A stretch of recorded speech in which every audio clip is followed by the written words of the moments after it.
Spread your love.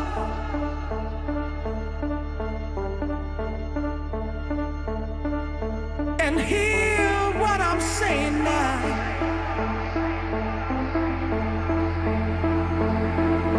Spread your love.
Spread your love.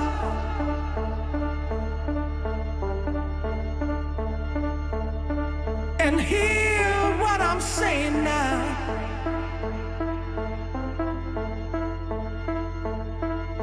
Spread your love.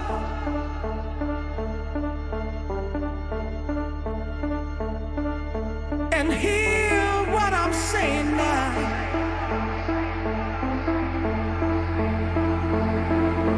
Spread your love.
Can somebody hold a...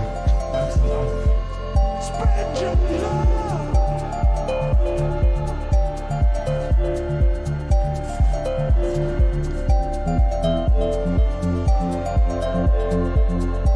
Hey yo, hey yo, hey yo, hey yo. It's 4 minutes after 7 o'clock and it's a beautiful Monday. Happy, beautiful Monday. You're watching the Vooka Breakfast Show. You know, your energetic start to the day. We've got so much to unpack, man. Speaking about how you enjoyed your weekend. How was your weekend? What were you up to, man? Because you know that South Africa right now is happy. South Africa is black and gold. As we saw Saturday, man, Kaizer Chiefs did the honors by winning the MTN, the Nedbank Cup final after 10 years. And of course, it was Mother's Day. So a lot of people, they, celebrated Mother's Day in a style, So let us know what you think right there. How you celebrated your day. How is your Monday morning? Because we've got so much unpacked, so much to unpack for you right here on the Vooka Breakfast Show. My name is Moketi Maimane. And of course, I'm not alone right here. I am with the one and only Steve, man. Good morning, and how are you doing, man, this morning? Good morning.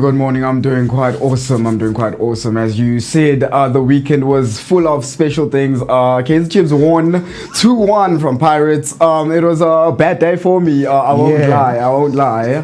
Yes.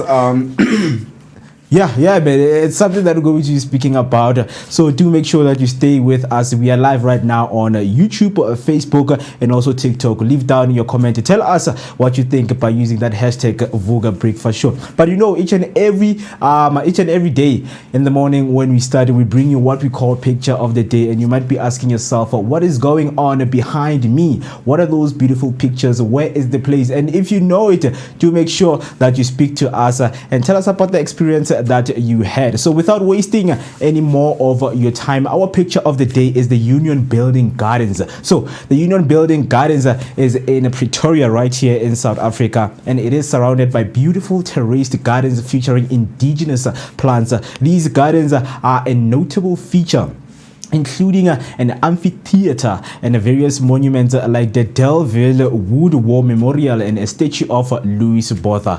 The gardens are open to the public and are popular spot for gatherings and celebration. You know what, Steve? I think people should try out the King Klu's trails. But no, we're not speaking about that right now. We are speaking about the Union buildings. So, have you ever been to the Union buildings? I've been to the Union Building. And if you've been to the Union Building, you know it's quite a sight. It's quite a sight in Joburg. Yeah. You know how it is. Yes, man. The Union Building, of course.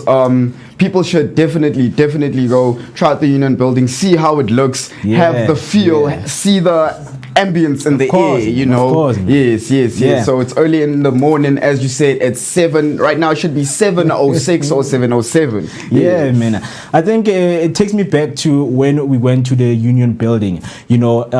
Speak about the opening and the parks, the atmosphere that it has to offer, the open space. I think that is where we saw a lot of students protesting the fees must fall. So it holds a historic moment, and also the biggest and the moment, that statue of Nelson Mandela that we all see every time when we are there, considered to be one of the best and one of the biggest. So it is the Union Building. Just let us know what you think right there on the comment section. If you have ever been to the Union Building. Steve, do you think people should really go to the Union Building? People should definitely go to the Union Building because, as you said, it holds a lot of significance. The fees must fall thing was quite a big thing, and it was held at the Union Building. Why? To showcase how South Africa should move. Because if the students are at the Union Building, that means a lot of eyes are going to see what's going on with that movement. As you said, the Union Building is a very, very important place for South Africa because it holds a significant memory for South Africa and history. Yeah, yes. Man. Yeah. So speaking of history,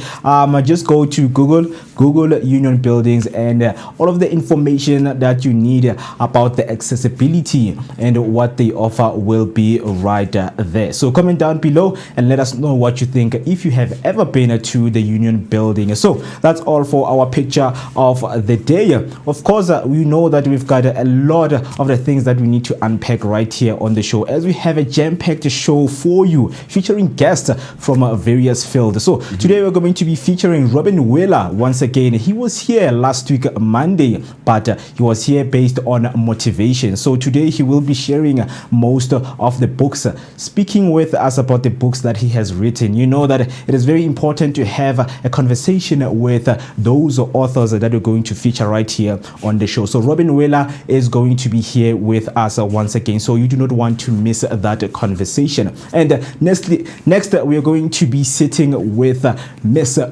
Buki Eyinade. She's an esthetician. So you might be asking yourself, what is an esthetician? She will be here just to give me and you the education that we need for, you know, what she is doing. So do not go anywhere, because this is what the Vooka Breakfast Show promises to give you right here on this beautiful Monday morning. It is a new week. We are looking forward to the rest of the week. So do make sure that you stay with us until the end of the show. Right now, what we're going to do, just to take a short break, and then when we come back, we give you your news and sports headlines. Hey family. Hi, my name is Tisiga Mazbugo Shabalala. My name is Moketi Maimane. My name is Musi Mist. My name is Ketsu Ketumgunu. On the Vooka Breakfast Show. Every weekdays from 7 a.m. to 10 a.m. This is where we are going to have our topical discussion featuring various experts from different fields. We're going to take care of you, and it's going to be amazing, man. Right now I'm on the set of the Vooka Breakfast Show, brought to you by the Blink-On Network. Do not forget to subscribe. That's Vooka Breakfast Show on Facebook and all other social media platforms. Vooka. See you there.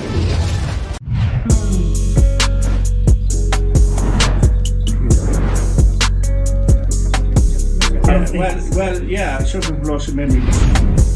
Yes. Wow. You wish it was you.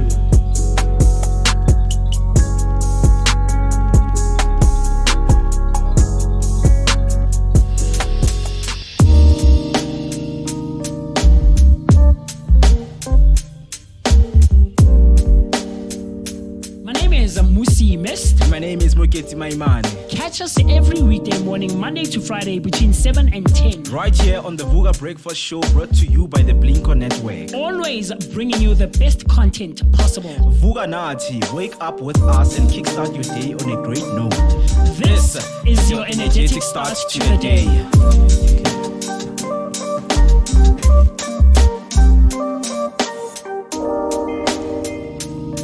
Once again, a very good morning, and these are your news headlines for this morning. Starting off with your first news headline: calls for Omotoso to be deported.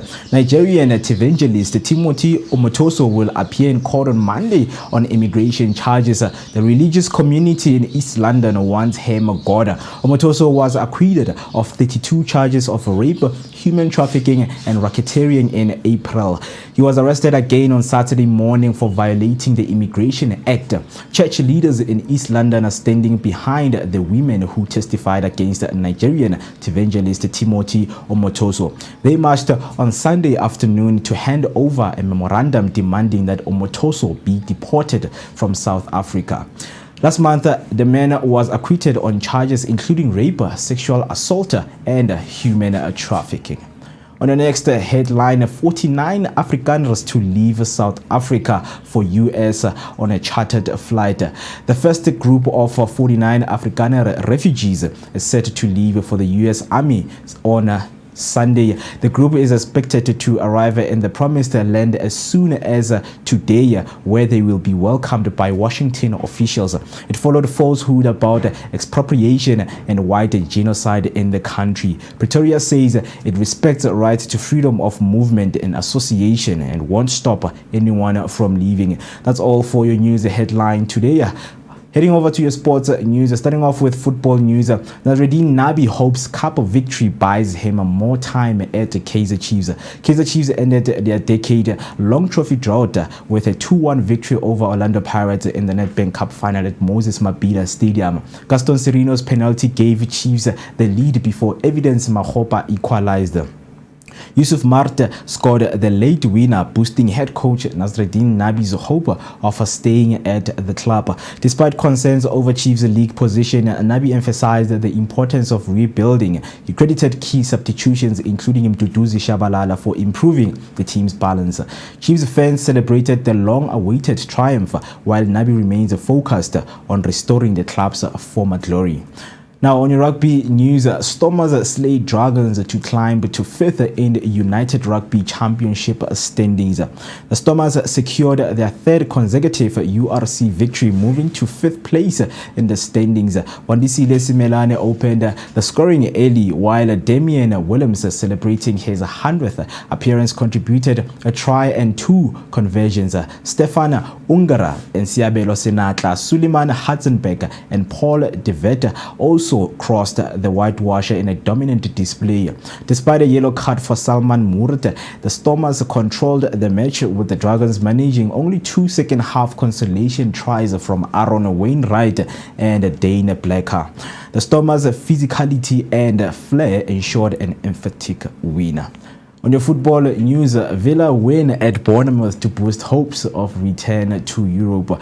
Aston Villa secured a 1-0 Premier League win over Bournemouth, boosting the European hopes. Oli Watkins scored the late winner in the first half stoppage time after a VAR check confirmed his touch on Morgan Rogers' cross. Bournemouth struggled early with only 1 shot on target, while keeper Kepa Arrizabalaga made a key save. Villa went down to a 10-man after Jacob Ramsey's 80th minute red card, allowing Bournemouth a late surge. Antoine Semenyo and Evanilson tested Emiliano Martinez, but Metikash last-minute clearance sealed the winner. Villa move up to 6th in the table. That's all for now. Stay tuned for more sports and news updates throughout the show. Don't forget to share your thoughts on these headlines with us on social media using the hashtag Vooka Breakfast Show, and send us your voice note on 06049333226. Now let's head over to your traffic update with Steven to keep you safe on those roads.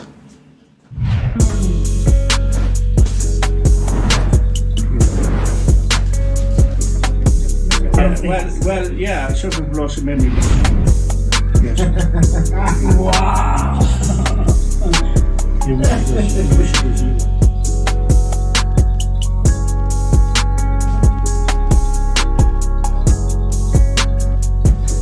And these are your traffic updates. Crash on N1 northbound after 14th Avenue near the ramp after 14th Avenue M8. Expect delays. Stationary vehicles on N12 westbound after the Comero ST ramp from Comero emergency lane is closed, so approach with caution. Stationary vehicles on N1 southbound, Danny Joubert FW after the ramp to Wriggle DRM N9 R50. The emergency lane is closed, so exercise caution when passing. In the incident on N1 bound at the Rivonia Road and 1 lane out of 5 currently closed. They currently closed.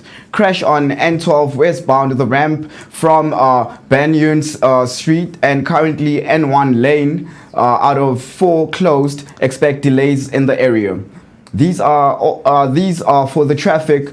What happened on the road to make sure your traffic updates make sure you stay tuned to the traffic update using your Vooka Breakfast Show. Send your voice note to this number 06049333226, and these are your traffic updates.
All right, that was your weather update right here on the Vooka Breakfast Show. We know that we are slowly heading to winter. It's still May, and our mornings are going to be colder than before. So do make sure that you keep updated with your weather update, and we are also going to give you your weather update each and every time when we go to a break, just to let you know that you can start your day on a very warm note and a positive note. You're watching the Vooka Breakfast Show, and once again, a very good morning, and how are you doing? I can see that you guys are joining the chat.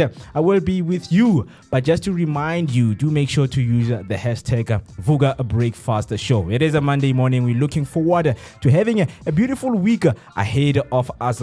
As we were celebrating Mother's Day yesterday, just let us know, what did you do? What were your plans? What is it that you bought for your mom? You know, or for the other moms out there? Did you even go to an event of Mother's Day? It's something that I want to know from you. You can also send your voice note just to let to let us know about the experience that you had. 0604933226 0604933226 is the number to call us or send your voice note in. Guys, a very good morning to you once again, and how are you doing this morning? Morning. It's a very, very wonderful morning, yeah? Yeah. Very wonderful morning. And a cold one. Hey, it's cold. Yeah, cold. man. Yeah, man. Yeah. TC, how you doing? Hey guys, grand and peaceful rising. It's another mindful Monday where we start our week with motivation, insightful and meaningful conversation that will give us a boost and the energetic dose for the week and just to start the day. And my name is Tisiga Shabalala, your prime cut creative and your positivity dose of the day. I am feeling amazing, man. It's another beautiful and prosperous Monday. I am putting that into the universe, and of course Mo is happy. Of course, he is man. rejoicing. He is Super happy. validated in his belief in Kaizer Chiefs, because you know what, they took that win home. You know what, he was like, you know what, I know, man, it's like being starved, you know, for 10 years, unemployed for 10 years, and then you get that job. Obviously, you know, I told him on Friday, which, you know what, this team has turned you into a motivational speaker. Come on, and man. Rightfully so, because you know what, you were correct. Come on, man. I gotta tell you guys, and I'm going to recite my words, that right now South Africa is a happy man. And if you know, you know, guys. You know, I stood here. I didn't. You sat. I sat here, right? I sat here, and I told you that Kaizer Chiefs is going to win, and that's exactly what they've did. You know that It's goes. something I'm going to speak about for the next hour. For real. You know Trust me. that goes to show, if you really believe, Yeah, if you really man. believe hard, you will manifest your beliefs. You know what I mean, Bro. Because you did say, you're like, most definitely, not maybe. You said most Guys, definitely. we're coming back with it. And- Right now, the boys are en route to Soweto. They're coming They're coming back with the trophy all the way from Mapida. Of course, man, the celebration don't, stop, because the rest of the week, South Africa is going to be celebrating Yeah, they the will. moment. They will. You know, And guess what, Sisi? What? Mo might be happy and the rest of South Africa might be happy, right? But I'm not. Bro. I'm not happy. what do you mean? Then move. I'm not happy, Then man. move. I still support. You know, I still Yeah, support. don't I come still with your support. Pirates energy here. We don't need any Pirates energy. But good win. Come it was on, a good game. man. It was a good game. Yeah, man. Really, but then, you know, somebody said something to me, Yeah. and they were like, you know what, I'm gonna go to work and I'm gonna put it in their face, like, I Yeah. told you guys Kaizer Chiefs was gonna win. And you know what they based their prediction on?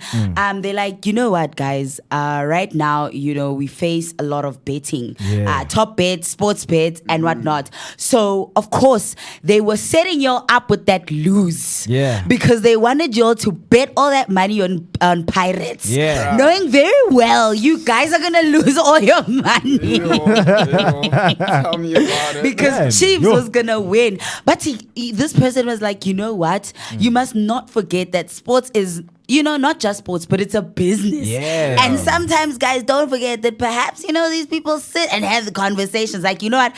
Take this lose for now. Yeah. And then obviously, we're going to set them up. And then, you're going to go and you're going to get in there and you're going to get that win. And it's like, Pirates, take this loss, Nji. Just throw this Take one. it, man. We're taking it. We're Guys, taking it. It's okay. it's something that I want to speak about for the next 15 minutes. You know why? Because not only the fans are happy, not only South African people, like the government is happy. Go to the government page right now. Oh, come on. I'm telling you, Pirates won MTN 8 3 times. The government never posted anything about it. They were supposed to win Nedbank 3 times. Government never posted anything, but Chiefs won. You know when you win something for the first time, you have to celebrate, because when you guys won, everybody was celebrating this. My street was very But come on, guys, go and check politicians. I'm talking about Paul Mashatile, the deputy president. Go check his page right now on Twitter. Go check the page of Fikile Mbalula and check the page government of South Africa. I'm not talking about government of Soweto, my friend. I'm talking about government of South Africa. They posted and congratulated KZG like, you've done us well. You've done us proud. Guys are a bunch of winners. We are proud of you. But yeah, man, let me just welcome you guys onto the chat. I have TK90. Good morning. Hashtag Vooka Breakfast Show. What a misty morning it is, man. A cold one. Of course, you see, man, all of these jerseys. We just have to keep ourselves warm. And I hope you are keeping yourself warm. And then Zinzi Elizabeth, a very good morning. Hashtag Vooka Breakfast Show. Wonderful team. Hashtag Sivugile. I love the energy. And then I have Mpanchi TV. Good morning. Hashtag Vooka Breakfast Show. Hey, Revugile. Lord out here doing faces, man. I wish I was there. It's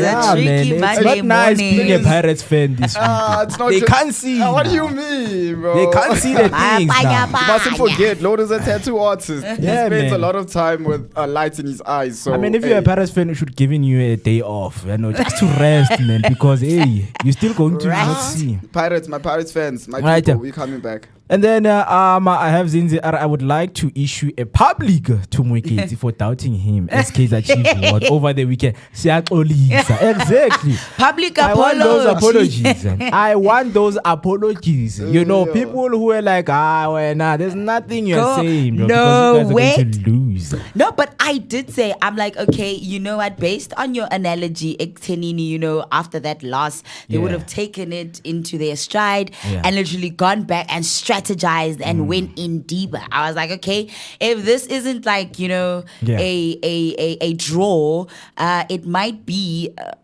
a lose, but then, most likely it might be a win. Because So guess what? Boom, right? Kaizer Chiefs won. Well, I'm not surprised why they won, because I mean they beat. Look here. They beat all the star teams. I mean Sundowns. Come on, man. Sundowns. Come on, man. Beating Sundowns is like a very big thing. So, hey, man, I guess they really do. Bro.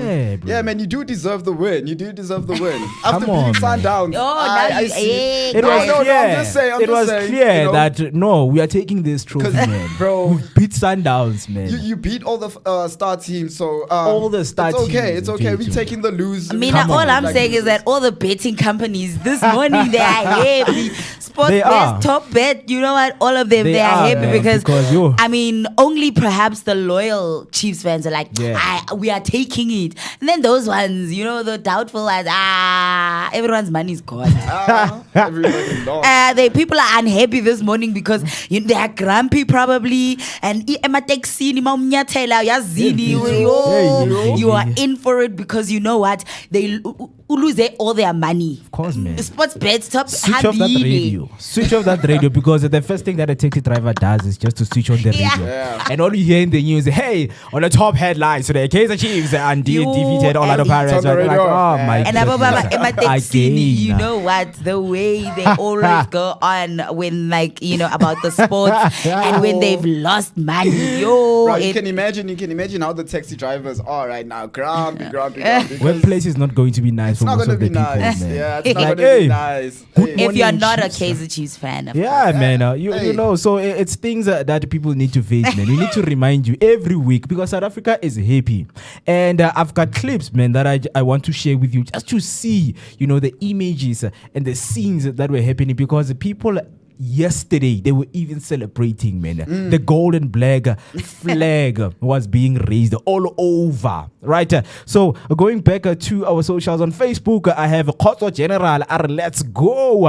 And then Abuduama 2000, TC Oteng Khanti. She's here, my friend. She's here.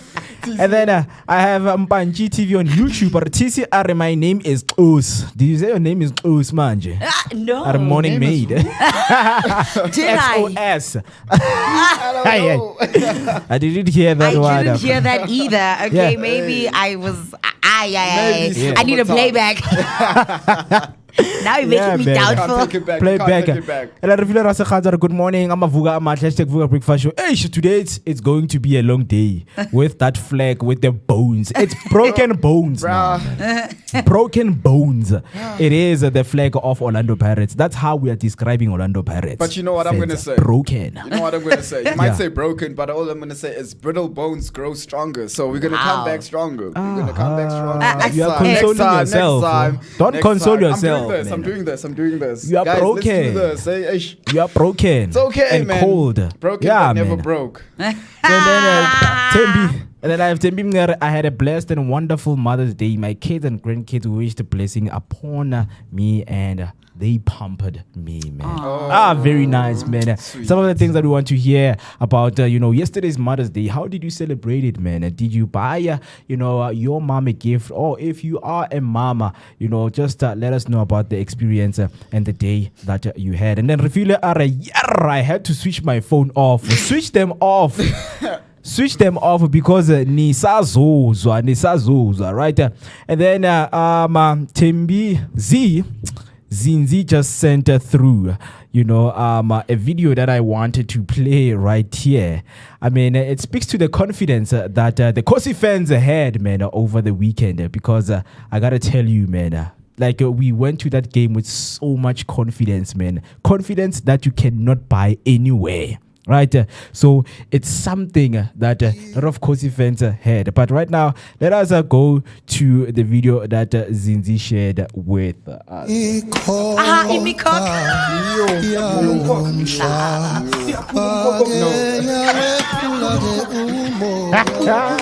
That scene when they, when they have to beat the body because Umkoka shouldn't follow the family.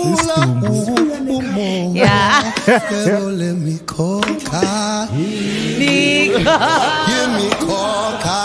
Oh my goodness. No way. It's funny because I was telling Umo how I just only recently started watching this thing on Showmax. And now when I see this, I'm just like, wow, really? Thank you so much, Z, for that one, man. I mean, hey, imikoka isele, imikoka ikishiwe nkosi yami. Yo, iminyango ivulekile. Yeah, imikoka, Hey. it was taken out. It was wonderful to watch, man. It was wonderful to watch. But one of the things that I want to share with you is, an official statement from the government page. You think I'm lying. You think I'm lying. So right now, I'm going to share it with you. So this is on X right now. Yes. All right? So on X, there's a post from South African government. The post and the caption reads as follows. Congratulations, Kosi Nation. Kaizer Chiefs finally end their 10-year wait for silverware, defeating fierce rivals Orlando Pirates to lift the 2025 Nedbank Cup. From the whole government, 2 million views. Yes. The country is happy. So the government actually did oppose. The government themselves, you know, and I wish I saved those Paul Mashadiles. Like, guys, it's a serious thing, guys. Like, South Africa is happy. The streets were pampered with so many people. Let me just play this video for you, you know, just to show you, man, the images that were taking place right there.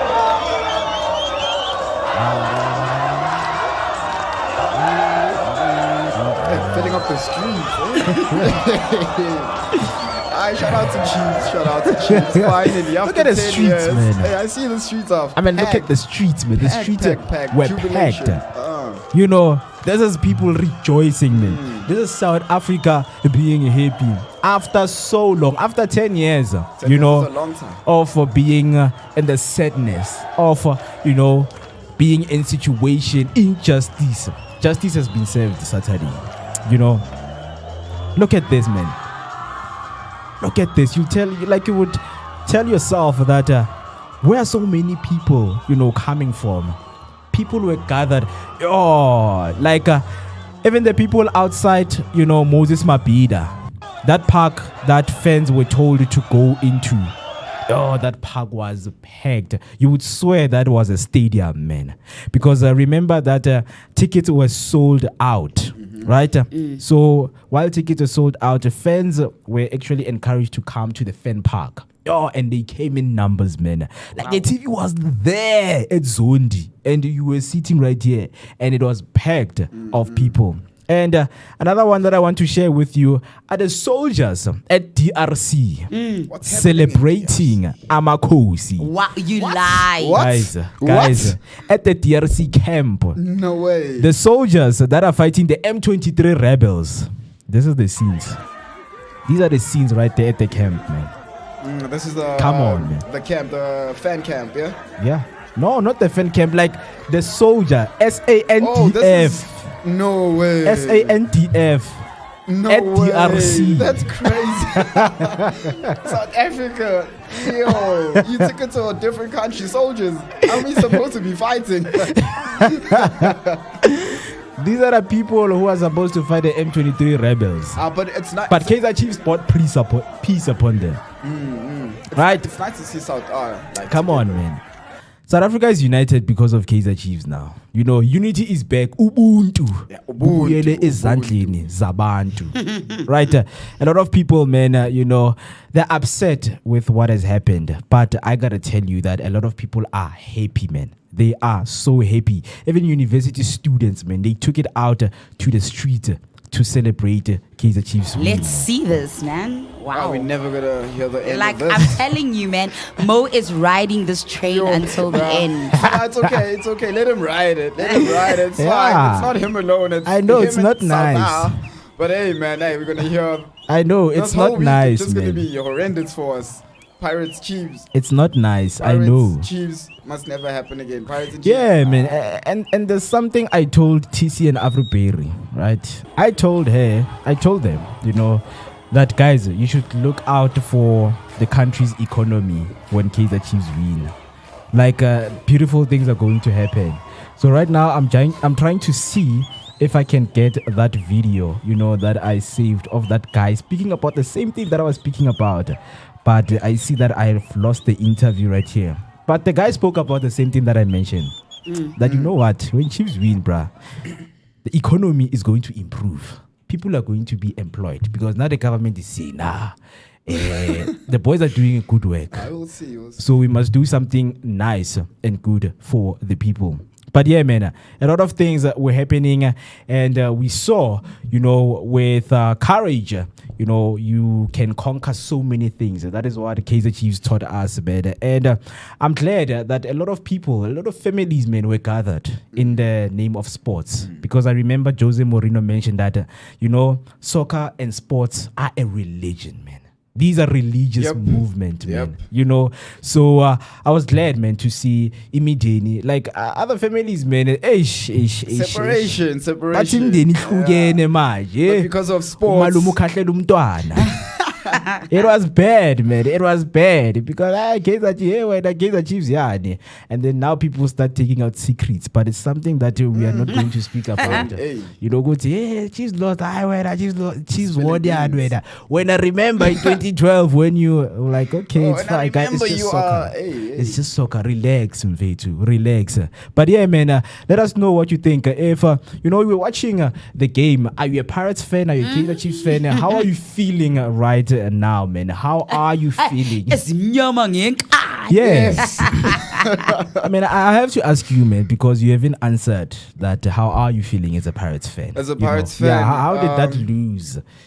Come. So okay, before I get to the end result, right? As I was watching the match, I won't lie, I was clinching, because yo, man, it wasn't nice. Yeah, it wasn't nice seeing them goals flying in. I mean, that was supposed to be an offside on the second goal, but it's okay, man. It's okay. No, it's okay. It's fine. And then what got me clinching even most was the last minutes when they added the extra time. 2-1, and then we got the free kick. With the free kick, I thought at least we're gonna say at least 2-2. You know what I mean? At least 2-2. Free kick. We went sideways, building. Who's that guy again? Which one? Like he's playing for Pirates or Chiefs? No, he used to play for Chiefs like a while back ago. Kune? No, not Kune. Who? The goalkeeper. I forgot his name. It's not a goalkeeper. It was a striker. I forgot his name, but the guy that did the free kicks and shot totally off post. Yeah. But that's what we did. As a Pirates fan, yeah, man, I don't feel good, man. I don't feel too nice. Yeah. Losing is not nice. Obviously, losing is not nice. Yes. Yeah, but especially when you lose from Kaizer Chiefs. You know what I'm gonna say about that, now? When you lose to pity. like certified losers. We felt pity for them. We felt pity. 10 years. 10 years. Imagine 10 years not winning anything. No, I mean, true. it's finally. So the time has come. So yeah, man. Yeah, man. Kudos to you guys. Yeah, man. I mean, it's different when you lose to Kaizer Chiefs because now people are going to look at you in some other ways, right? Yeah. And it's things that are happening. It's fine, guys. Sorry we did that to you. But I've got one of the most important updates that have just came through, on the government page. Kaizer Chiefs won on Saturday, guys, and I've got good news for you. And the good news are the budget speech has been announced, right? All thanks to Kaizer Chiefs. Yeah. The budget is going to be allocated into the rightful spaces. So right with me right here, hashtag 2025 May budget, National Treasury budget.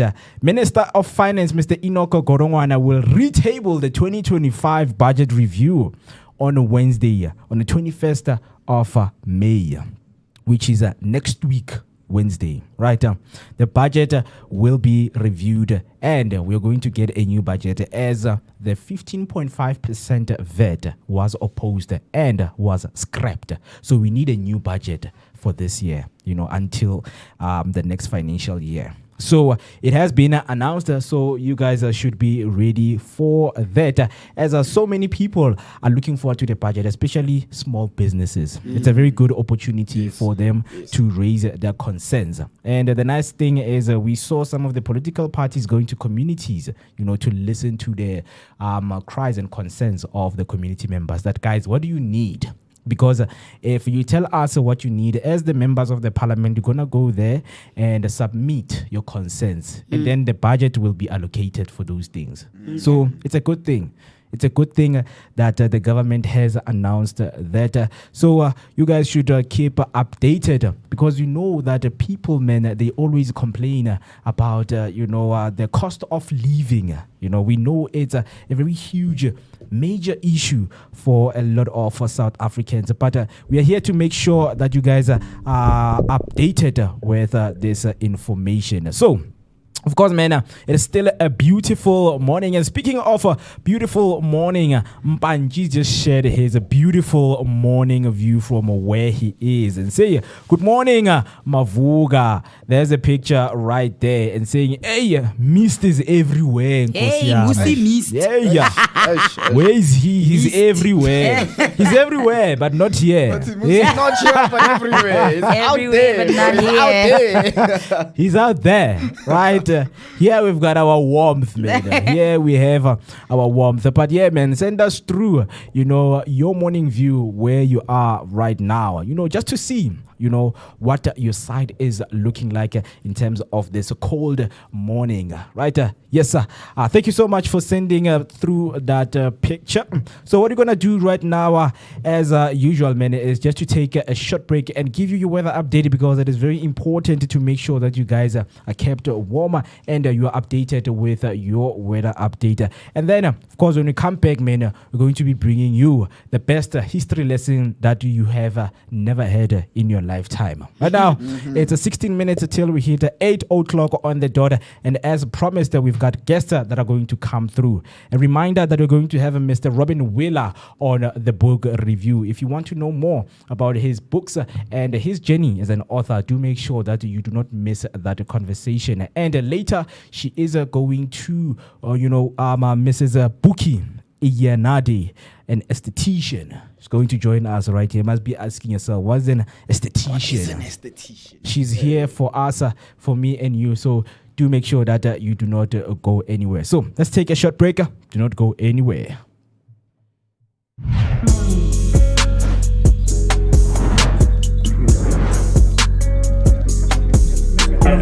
Well, yeah, Sophie Blossom many. Wow.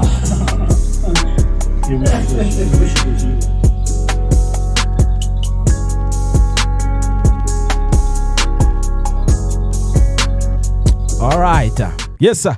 You've went to school and you're asking yourself, Mo, are you the best history teacher? Yes, sir, I am. I know Mr. Nzimande didn't teach you history in the right way. And I am here, to give you some of the historical things that have happened in the past. And if you happen to know any of them, do make sure that you share them with us on our social media platform using the hashtag Vooka Breakfast Show. So without wasting any of your time, on the first one in Today in History, we have the 1941. In 1941, the world's first programmable, fully automatic computer is presented. The Z3 developed by Konrad Zuse in 1941 was the first programmable, fully automatic digital computer utilizing 2,600 relays and a 22-bit word length. Although it was used to solve aerodynamic problems, it was never put into regular operation and was destroyed in a 1943 bombing. A replica was built in 1961 and is now displayed in Munich. While considered Turing complete in principle, it lacked conditional branching, limiting its capabilities. Zeus is often credited as a pioneer in computing. Very interesting. And then on the second last one, Nelson Mandela's first official contact visit in prison with his wife, Nomzamo Winnie Mandela. Today, Nelson Mandela's first official contact visit in prison with his wife, Nomzamo Winnie Mandela, likely occurred after 1963 when he was imprisoned following the Rivonia trial. While specific details about the timing of the first official visit are not readily available, Winnie Mandela became his first public face during his 27 years in prison and visited him even during his final illness. Very interesting. If you happen to know anything about that, do make sure to share it with us. And then last one, 2008, a massive earthquake rocks China. In 2008, a powerful earthquake rocked China's Sichuan province, triggering widespread devastation and loss of life. The quake, which occurred on May 12, had a magnitude of 7.9 USGs or 8.0 Chinese earthquake administration. The epicenter was located near Wenchuan County, about 80 kilometers, 50 miles west-northwest of Chengdu. The event led to a catastrophic impact, including damage from earthquake-induced landslides, and resulted in a large number of casualties. That's all for today in History Learners. If you happen to have any question, I will be your teacher to answer those questions. And speaking of the days that we are in today, we know that today it is the 12th of May. 12th of May. And then today is the 132nd day of the year and 133rd in leap years.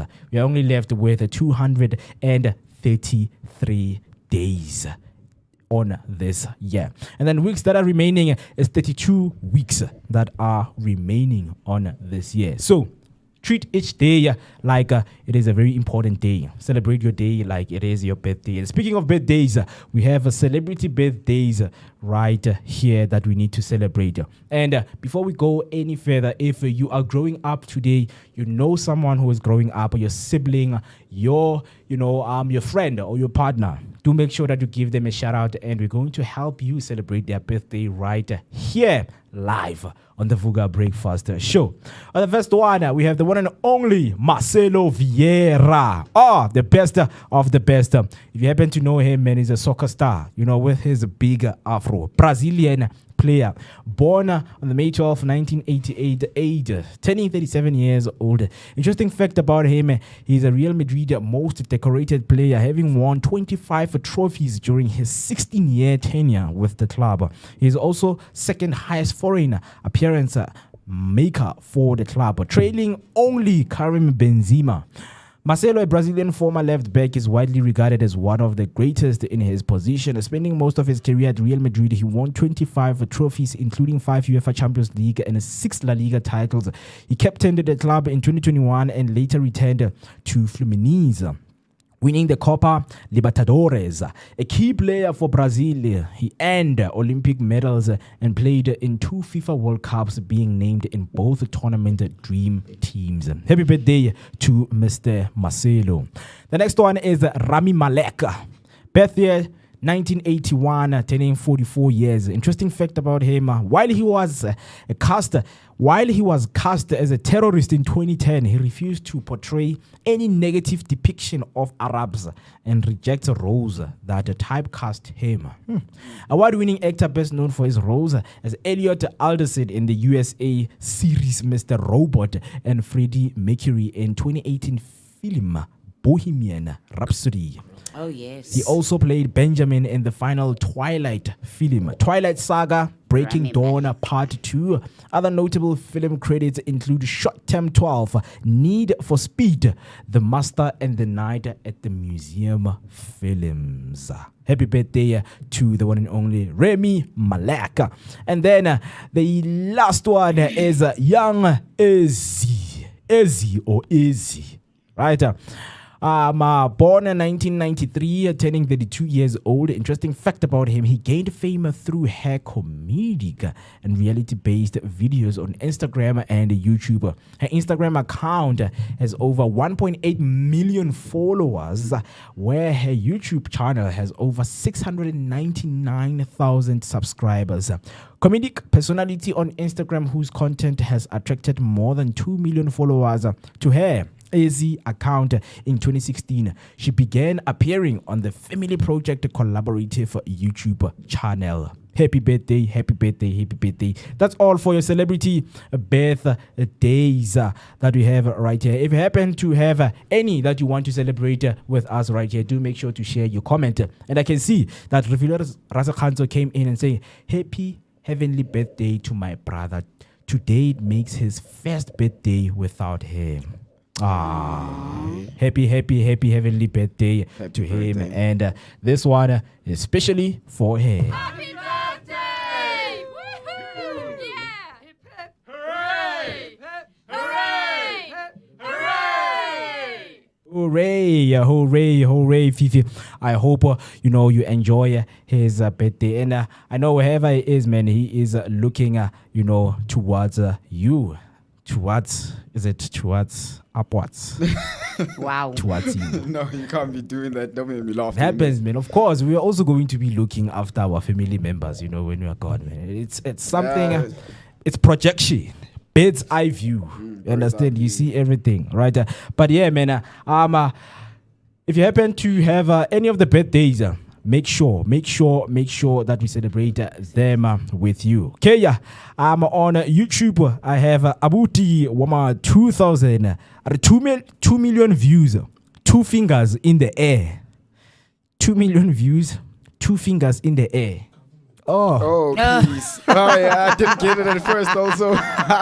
Please, Wow, 2 fingers man. in the air. Yeah. No, you guys are slow for a very. That's a bar. Come on, bro. Oh, for a minute I was lost. Yo, bro, like 2 million what? 2 fingers where? Yeah. It was for the post that the government posted, right? So 2 million views. And the nice thing about everything about that match, it makes sense because after 10 years, the first goal came in the 10th minute. It was scored by number 10. And the last goal was scored and 10 minutes was left on the game.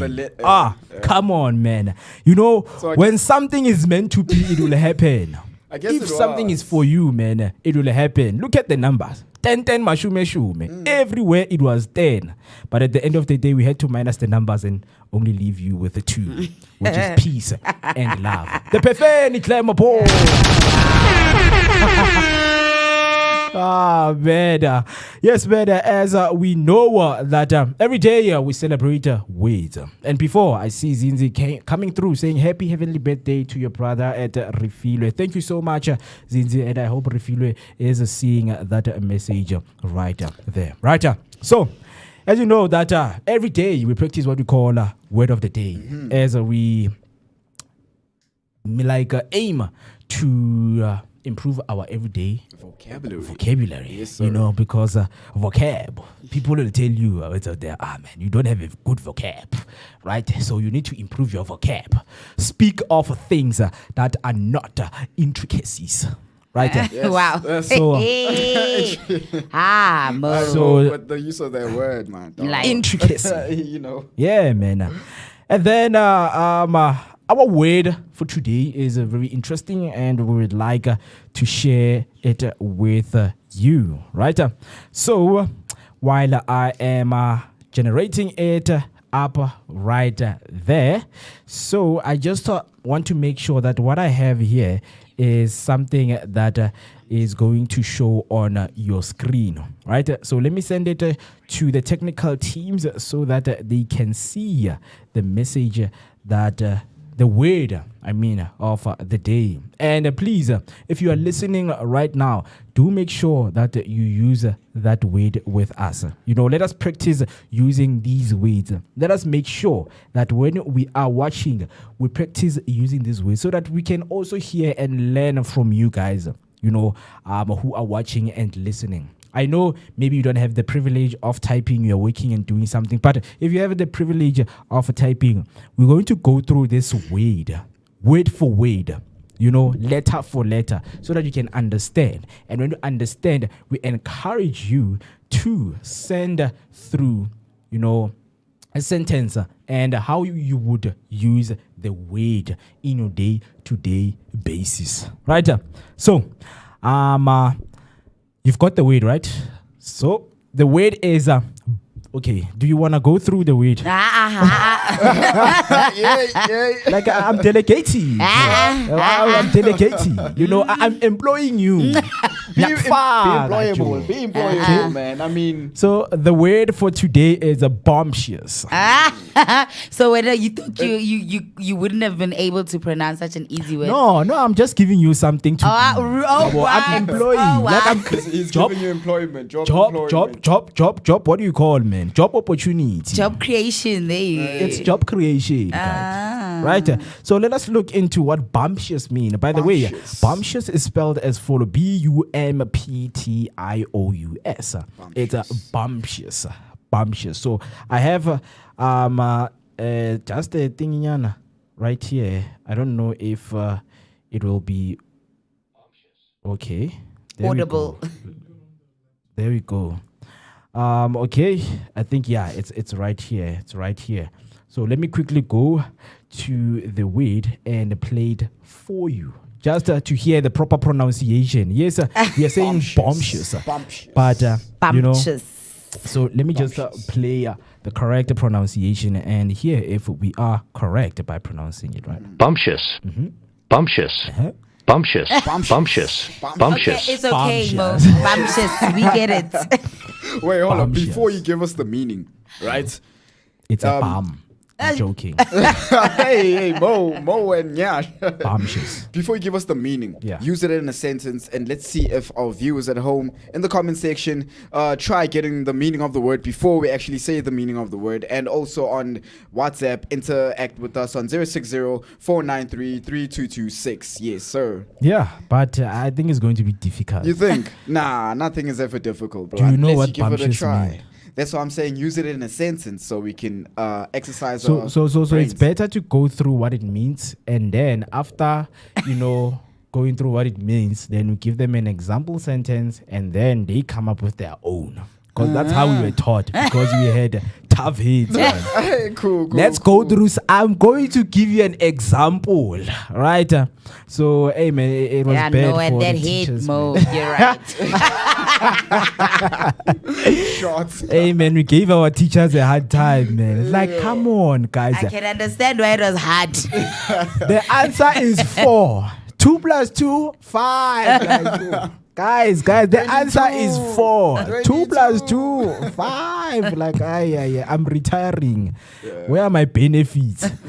So, bumptious describes people who are rudely and often noisily confident or over assertive. It can also be applied to actions or behaviors that show the same attitude.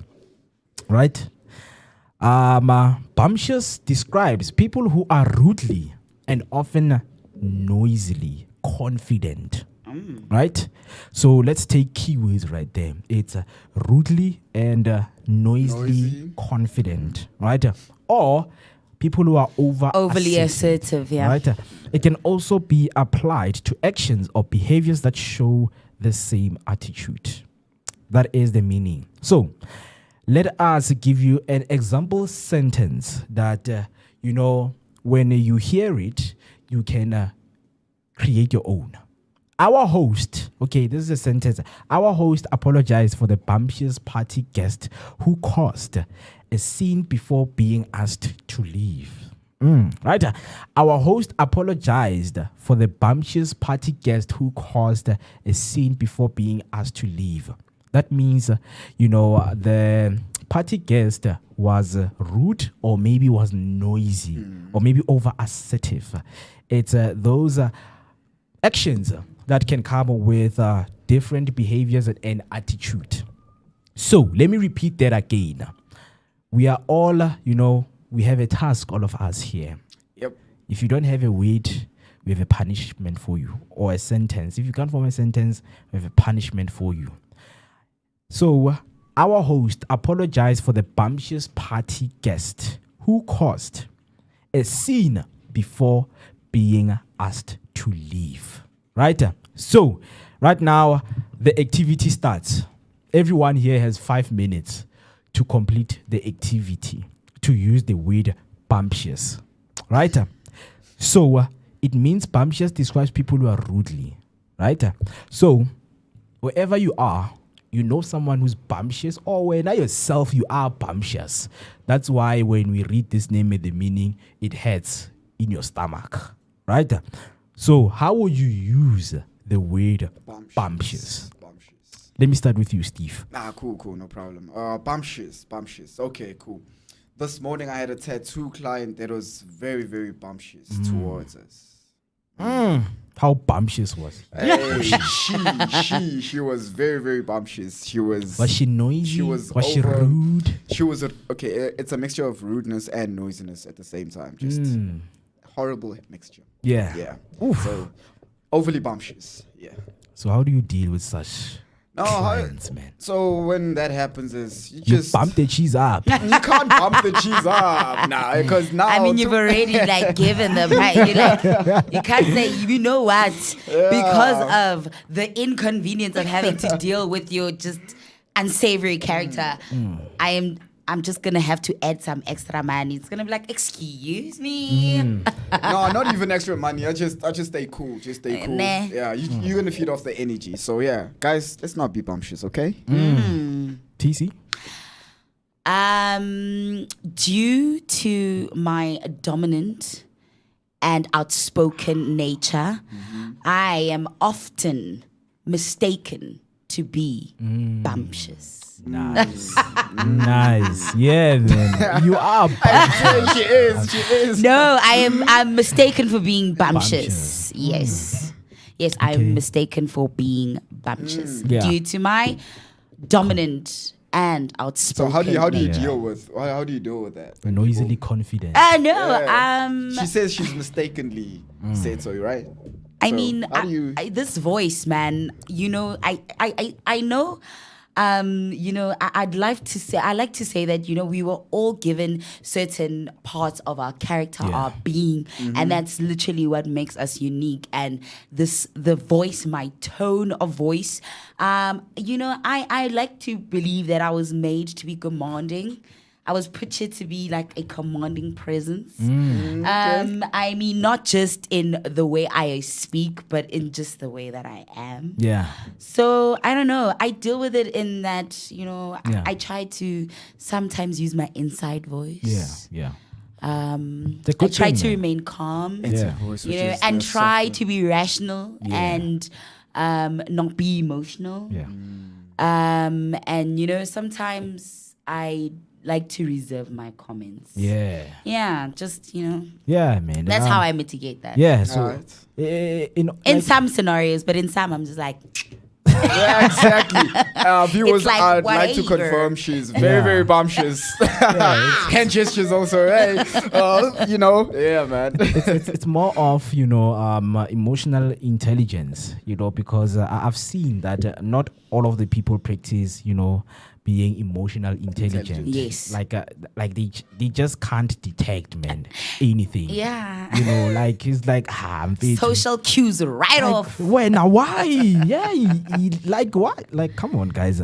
So how would I use the word? Because I saw over assertive because I've seen and I've read that assertive means when you care so much about people's emotions and you become careful with what you say to someone, right? So one of my friends, has described me as someone who's judgmental. I can understand. I can relate. But Judgmental. yeah, In it's a like for way, being, I can relate. like I'm caring and I'm asking questions, bro. When you come to me and vent, I ask questions. I'm like, It's in the why? how. It's in the I'm how. like, why? So like I'm being over assertive. So I Overly guess assertive. I am bumptious to her. To her. Yeah, to because it's her. like, no, 'Cause I man. don't- I always come to you, I vent to you, and now you judge me. Like, I'm not judging you. I'm trying to get to the bottom And of this understanding. issue and understand what is going on, right? So it's that thing that I had with, with her. Okay, like, can we just firstly speak about Guti? Being assertive literally means having or showing confidence, right? Yeah. Or, but then with an element here, it says of a forceful nature, because it says assertive means having or showing a confident and forceful personality. So, but I don't think, like, you go for assertive training when having to deal with customers. I remember when I was working in corporate, Yeah. because I started off as a receptionist, Yeah. I had to go for assertiveness training because in a sense, when you're having to deal with difficult people, Yeah. as much as you have to be, Yeah. unemotional and rational and, serve the customer, but you also have to be assertive in your responses. Yeah. Like if you cannot help in a certain way, you gotta maintain that as much Yeah. as you're like, no, I understand your concerns and I'm fully aware of how this may be distressing to you. Yeah. But I'm still unable to assist because, so they teach you how to deal with difficult clients. Yeah. So, I mean, now here, obviously being bumptious is like overly, when you're just over assertive and, you're being noisy. Yeah.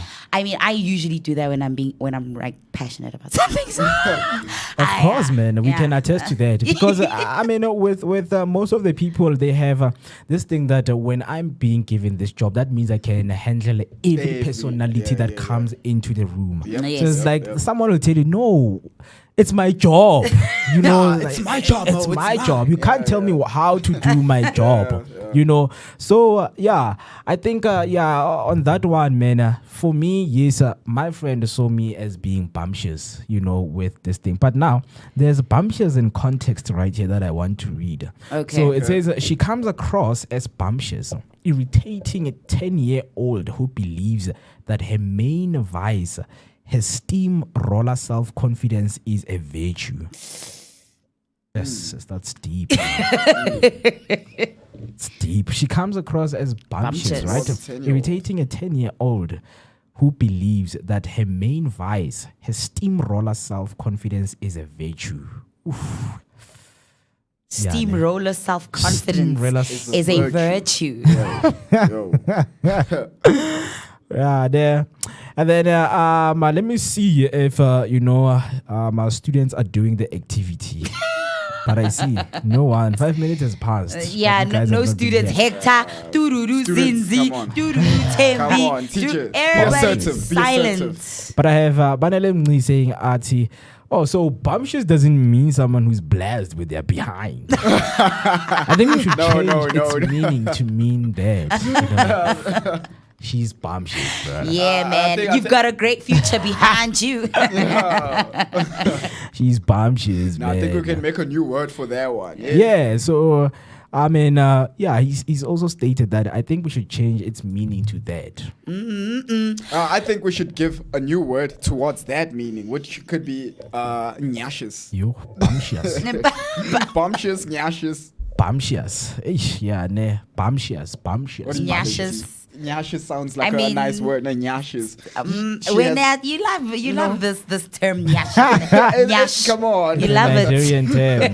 But yeah, man, 10 minutes past 8, it is the time. Just let us know, man, how would you use the word when yourself bumptious? While you're still thinking about it, let us take a short break, and then when we come back, man, it's a Monday motivation. Let's speak about things that motivate us. Speaking of Monday motivation, is going to speak about the significance of Mother's Day, how people celebrated it, because I see on Twitter is trending. It's something that people are still celebrating. It doesn't deserve only a day, but it deserves the whole month. Right? So it's something that I'm going to be speaking about after we have taken a short break. So let us take a short break, and then when we come back, we get straight into that. Don't go anywhere.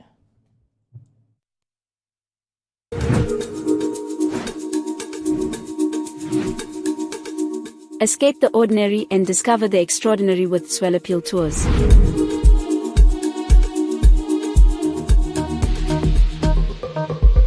Whether you're a group of friends or a family looking for a memorable getaway, Swell Appeal Tours has you covered.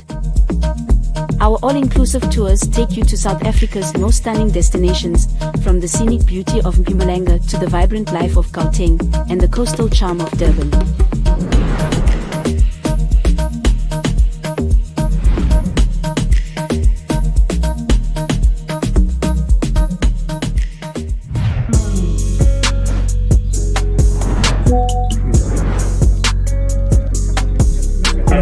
Well, yeah, shopping blossom many. Yes.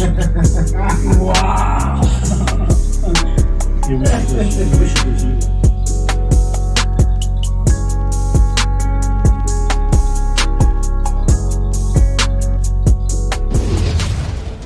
Hey family, Hi. My name is Tisiga Mazbugo Shabalala. My name is Moketi Maimane. my name is Musi Miss My name is Ketue Ketumguni. on the Vooka Vooka Breakfast Show. Every weekdays from 7 a.m. to 10 a.m. This is where we are going to have our topical discussion featuring various experts from different fields. We're gonna take care of you and it's gonna be amazing, man. Right now I'm on the set of the Vooka Breakfast Show brought to you by the Blink-On Network. Do not forget to subscribe. That's Vooka Breakfast Show on Facebook and all other social media platforms. Vooka.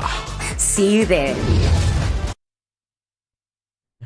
12 minutes past 8, you're still watching the Vooka Breakfast Show. Your energetic starter to the day, located in the heart of Johannesburg, is Soweto, right here in Dobsonville. That is where we are streaming live. If you want to reach out to us, do make sure that you connect with us on all social media platforms. We are Vooka Breakfast Show. Right now, we are live on YouTube, or Facebook, and TikTok. Leave down your comment. And if you want to call us in to speak with us, just to share the experience that you had yesterday with Mother's Day, do that on the number 060-493-3226. 060-493-3226. That is the number that you need to call us. So guys, yesterday it was Mother's Day, and I know a lot of people had plans, and they were, expressing how they feel on Mother's Day. But another thing that I saw was that, man, we have a lot of young moms, man. Yep. And someone as young as 18 years, man. You wish them a Mother's Day. Maybe it happens that you know them. You're like, Masejo, happy Mother's Day. Oh, thank you. She's 18, So with that, I don't know if we should be now moving it to say, hey guys, Mother's Day, if you are above the age of 30, guys. Nah, that would be unfair, though. Though, don't you think? I mean, at 18, think about this. At 18, you are an adult, legal adult, right? Yeah. So you can have children and become a legal guardian, right? Yeah. So if you are a female and have a kid at 18, so you are a mother. So you do deserve, being treated for Mother's Day, basically, is what I'm saying. Or how do you feel about that, TC? Yeah, I mean, indeed, because a lot of people look at the aspect of, a mother who has been through a lot. It's like, okay, a mother that's worth. But wait, why is motherhood associated with suffering? No, it's not suffering. Hardship? It's not. Hardship and successes that you have had. You just said a mother who's been through a lot. A mother must be somebody who's been through a lot. I think people they kind of what can I say? Because this word has been misused a lot, going through a lot. Because even someone who has shared and has had happy moments in their lives, like, you know what, in my happiest moments I've went through a lot. It doesn't mean going through a lot is associated with sadness.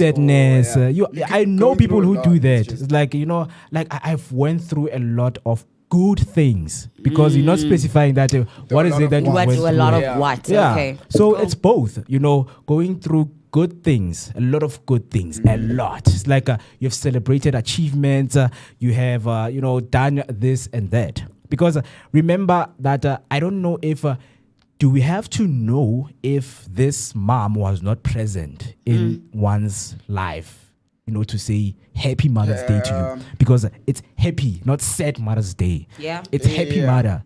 Were you a happy mother in this child's life? So, for so long. If you were an absent mother, I don't think you do deserve being said to celebrated. That's what I'm talking about, because we know that Lindiwe has a child. Yeah, and Lindiwe is not. But Lindiwe has not been part of the child's life. Do you wish Lindiwe a happy Mother's Day?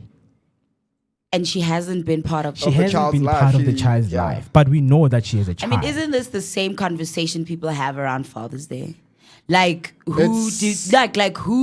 are the dads that deserve to be called fathers? With Father's Day, it's kind of different. Why, how? Why it's different? With Father's Day, attest to this, right? On Father's Day, personally, I've never seen a post saying Happy Father's Day or anything. I've never. They're not present. I'm joking. You're not joking. But continue. Yeah, man. I'm just saying, Mother's Day, is a very significant part of every human's Yeah. life, Yeah. because mothers mean a lot. Shout out to my mom. I love you so much. Yeah. Mothers mean a lot. I mean, they gave birth to us. They brought us into this lovely earth. Yeah. You know? So Yeah. man, we have to So, nurture them. so, me, obviously being your positivity dose of the day, I mean, I always will bring you that element of let's talk healing, right? So there's a term, called a mother wound.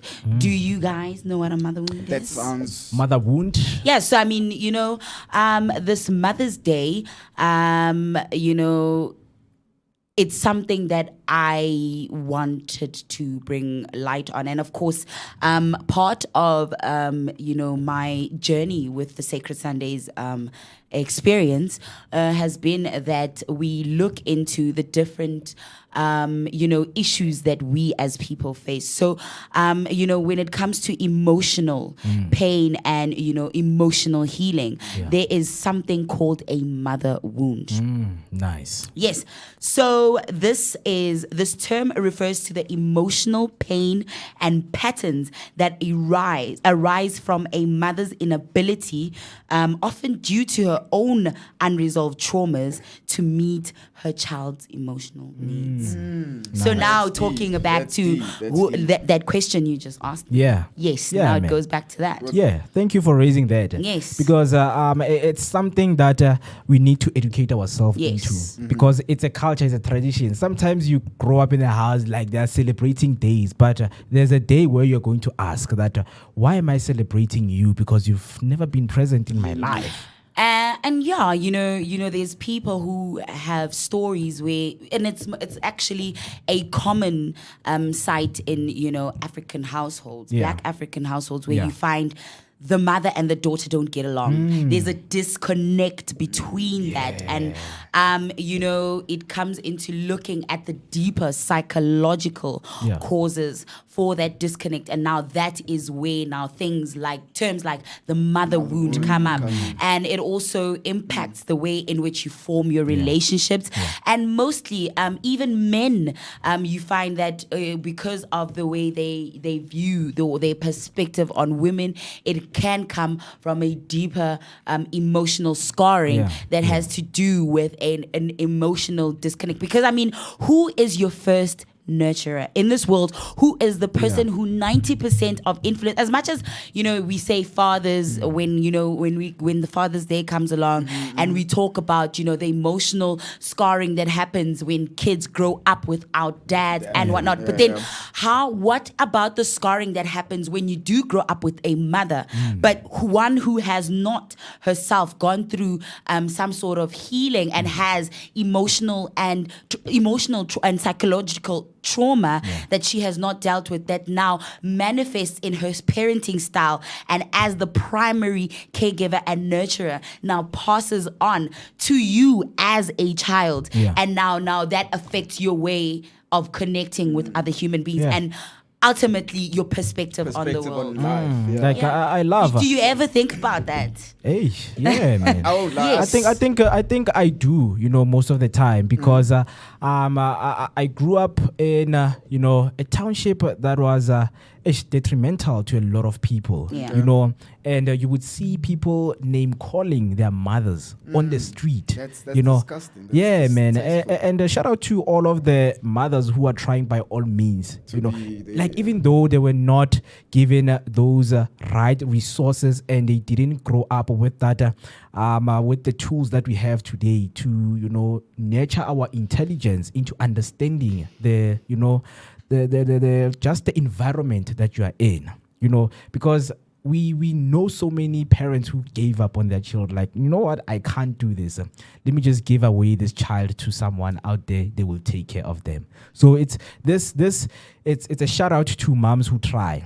They're troublesome kids, guys. Wait. Can I just jump onto this quick? You having said what you just said, would you consider this a good mom, right? So boom, the lady's pregnant. Background is very, very poor. She sees she can't afford having this child. She wants a better future for the child and gives the child up for adoption. Would you consider that good mothering?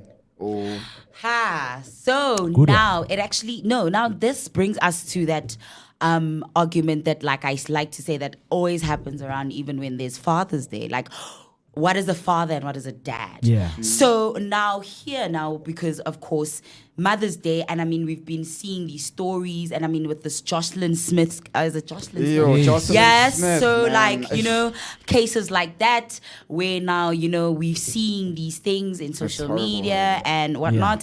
So now it comes back to the question, now with Mother's Day, what is the difference between a mother and a mom? I mean, the holiday is called Nice. Mother's Day. Yeah. So I guess if you have given birth, Yeah. you are celebrated in, because Yeah. I mean, even in the unfortunate event that where babies are dumped in the trash, like let's go back to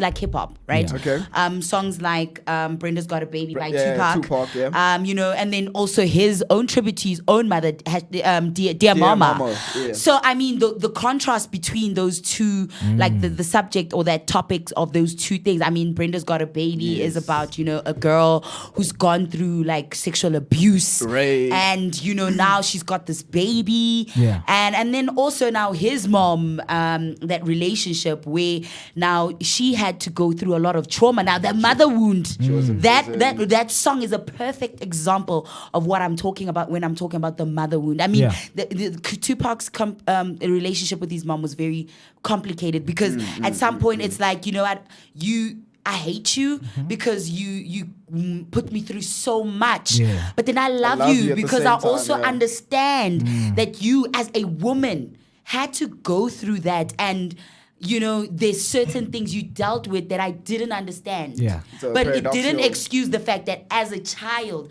I needed that love, I needed that guidance, I needed you as a mother. Yeah. But you know what, dear mama, I still love you regardless. You So, but then, appreciate. what about those complicated cases? And I mean, then what do we then, how do we define a mother?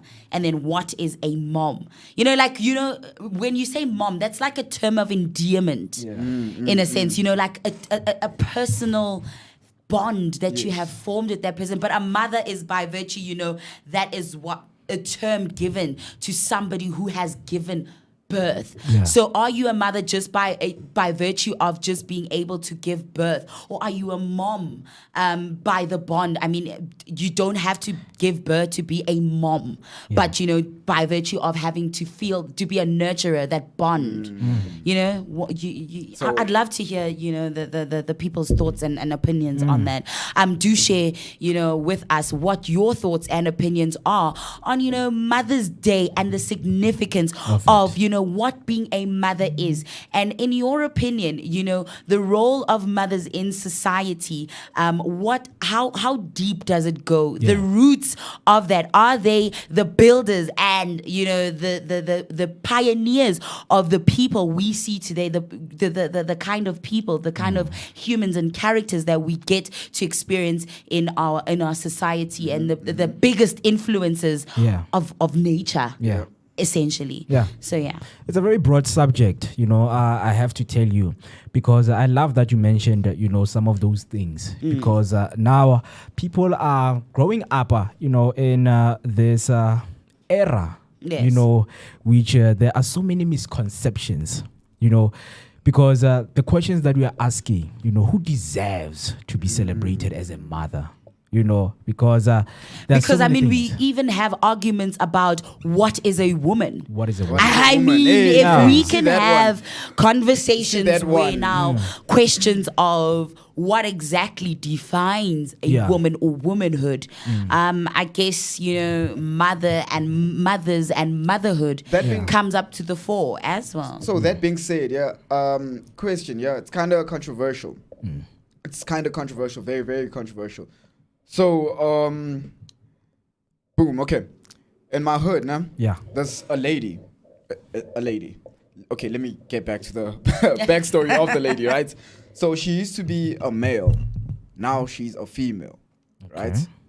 With adopted children. And she was celebrating Mother's Day. So my question is, with trans people, when celebrating Mother's Day, how does the society perceive it, or how should the society perceive that celebration? So, I mean, of course, now I guess you can have a practical example. The one trans woman that's been in, pop culture news, all over entertainment news, and that's Caitlyn Jenner, right? Yeah.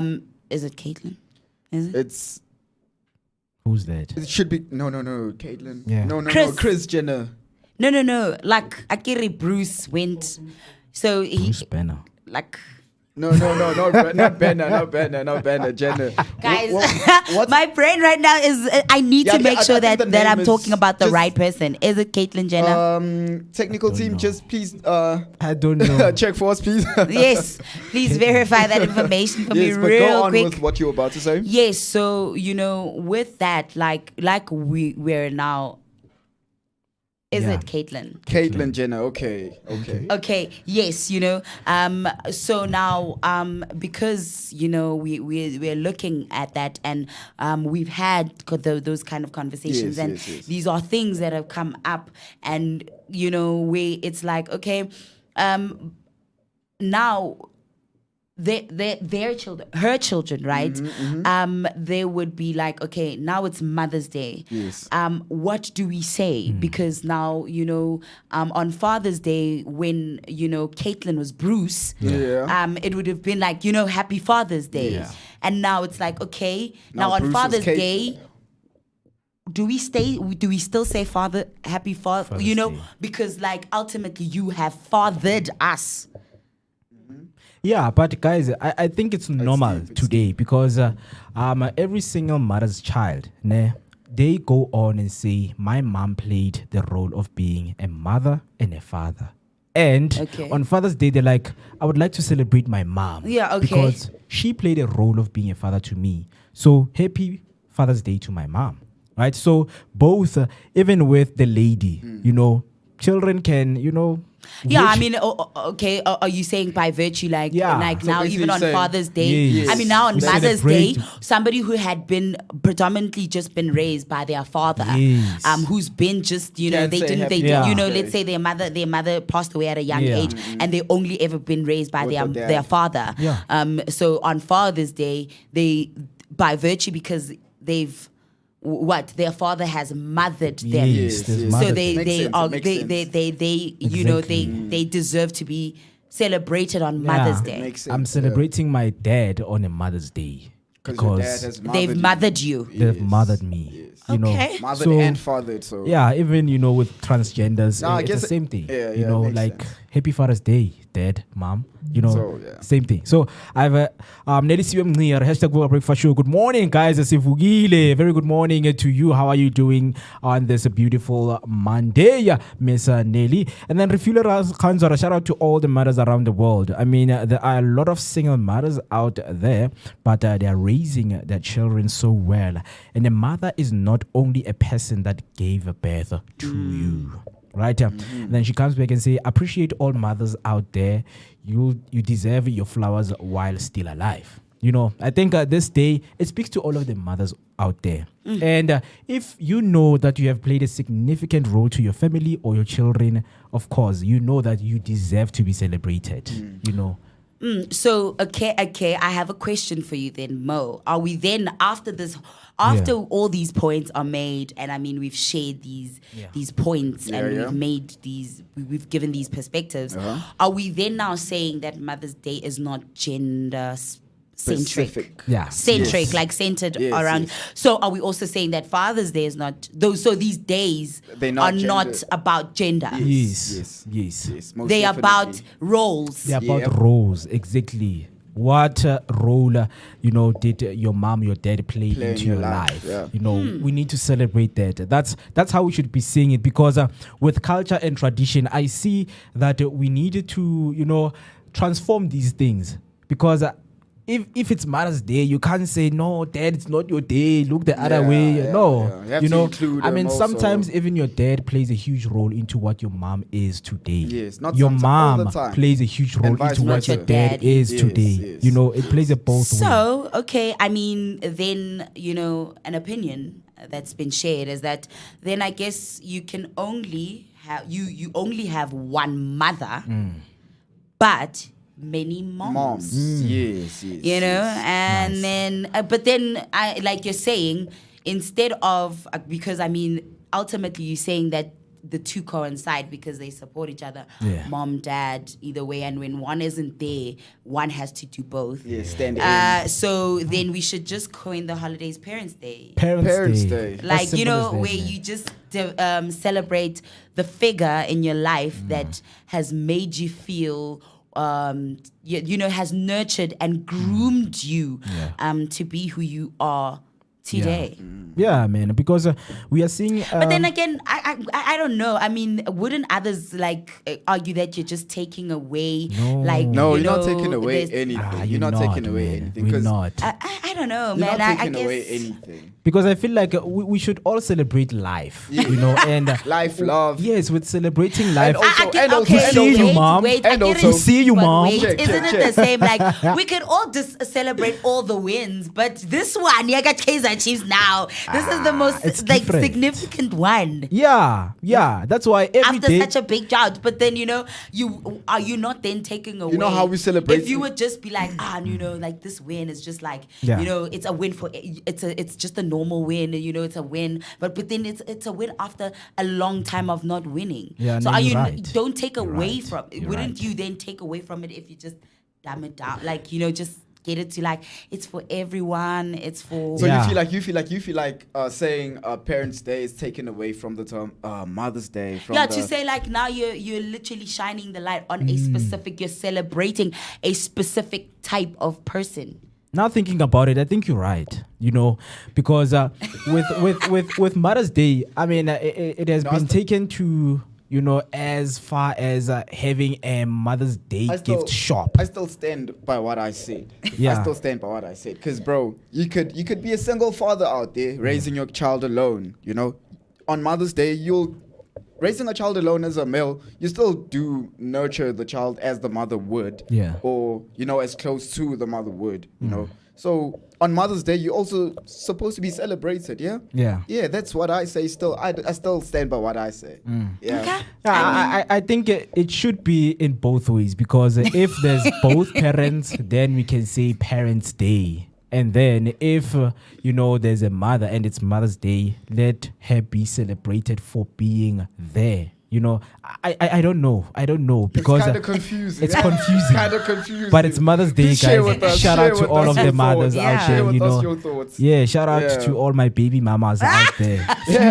Future baby mamas. Future baby mamas, Ivo, you want to have baby mamas. Yeah. Are you also wanting to be Nick Cannon? I'm just thinking how many baby, No. like, 12 kids. like if he wishes them all, like he sends like a group, like a group message, a broadcast message. To say happy, yeah. Yeah, like amen Yeah, to all of and I do a y'all. broadcast. How did you guys celebrate your Mother's Days? Yo, I mean, for us, you know, it's celebrating my late mom. Yes. Of course, Okay, you know, okay. just Condolences, looking condolences. back at the memories, man. Because yeah, man, my me and my fam, we had good memories with my mom. So you know, it's just going to the grave, you know, Yes, just that's doing usually a the ritual that- you know normal day-to-day stuff. You know, going there, having a conversation, not asking things. You don't go and ask the Yo, cars. siyahlupeka Zakaria. No, man, no. Zakaria siyahlupeka. Wishing well and man, everything. yeah, just going to your final resting place, you know. Just, Yeah.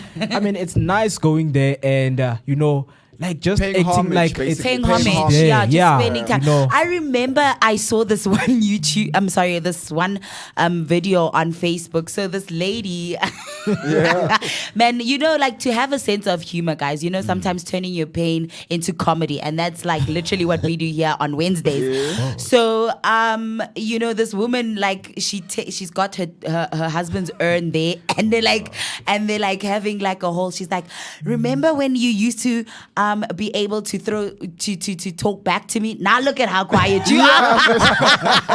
You know, talk human. Like look at how quiet you are now. Now who has the last word? Now who has the last word? Type of thing. You know, like so basically, for Mother's Day or their birthdays, you know, like when they're late, like with my late, you just go there to just, to reminisce and have fun on, just, it's just a day of literally just being, being grateful that you had that time with that person and that person existed in your life. Just really just going back on the memories and being in that moment of nostalgia and remembering them for who they are, paying homage, like you said, honoring them and what they stood for or who they were. And that's literally all you have to do. Yeah, man. Yeah, I feel like that's the best way to remember someone when they're not here. True. Because, we know that our mothers, they always give us these good teachings, man, that they always replay on our minds, man. The whole time. Yeah, if they told you, don't play girls, my boy. Like, yeah, man. I remember mom said this. You used to tell me not to be a player, but look at me now. Sorry, mom. Look at me now. Yeah, but I think it would be a good thing to let mothers out there know that the teachings that you give your kids. Like they stay forever. They stay forever. Don't take them for granted. If you're saying something to your child and with meaningful words, they're going to take it and they'll make sure, man, that what. With what I've told you, my son, I've played my part. With everything else, it's up to you now. It's up to you now. Yeah, but speaking of people, like you're saying, your future baby mamas.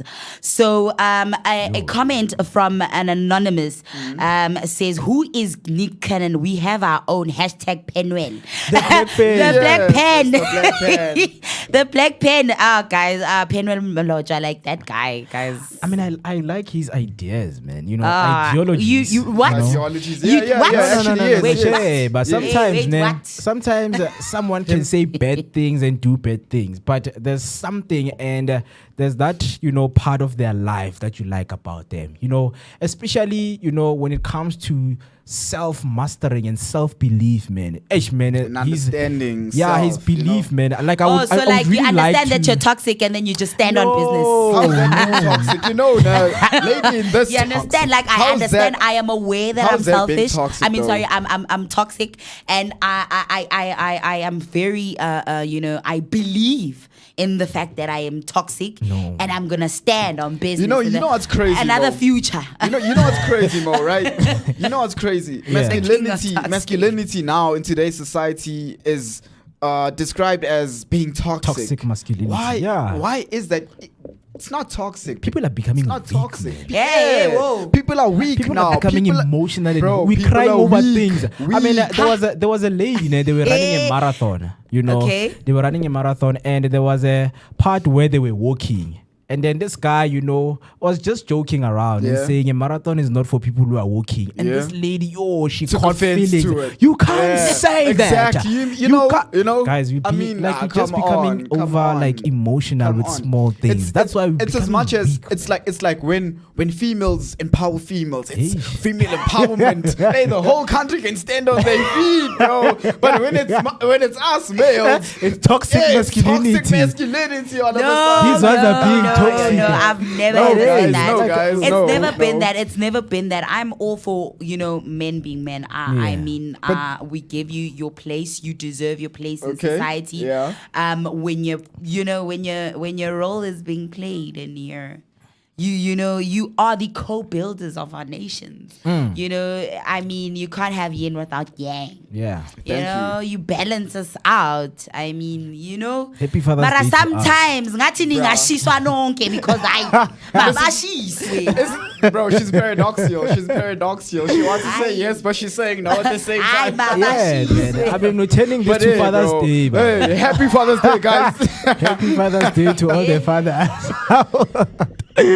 But yeah, man, it's just appreciating the mothers and the fathers for what they are, because I mean, with people like Aboni Kenon, it's an panel. It's the conversation that they had with those women, and you will come and say, no, you're not being fair to one of them. You're supposed to be married to one of the child's mother. Okay. But when you look deep into their life, it's an agreement that they had that you know what, it's fine. We can co-parent because I'm always busy. You are always busy, And I'll take I care don't of the want kids. my child to be Let's raised by talk about me. that co-parenting business. Yeah. Like, okay, I mean, there's always been this consistent conversation in social media when it comes to, on social media, when it comes to co-parenting. Like, okay, when it comes to co-parenting, what happens when obviously one of the parents get married, and then now it's about now their spouse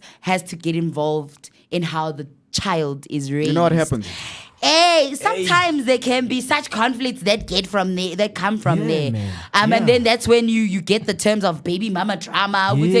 Now the man or the mom is married. I mean, the man is married, and now his wife maybe wants to, constantly no, what are you saying with your baby mama? What's happening? Like when even like just going on to adulting. If you anybody watches the Showmax show Adulting, Umpo, because he cheated and now obviously he had a baby mama outside of his marriage.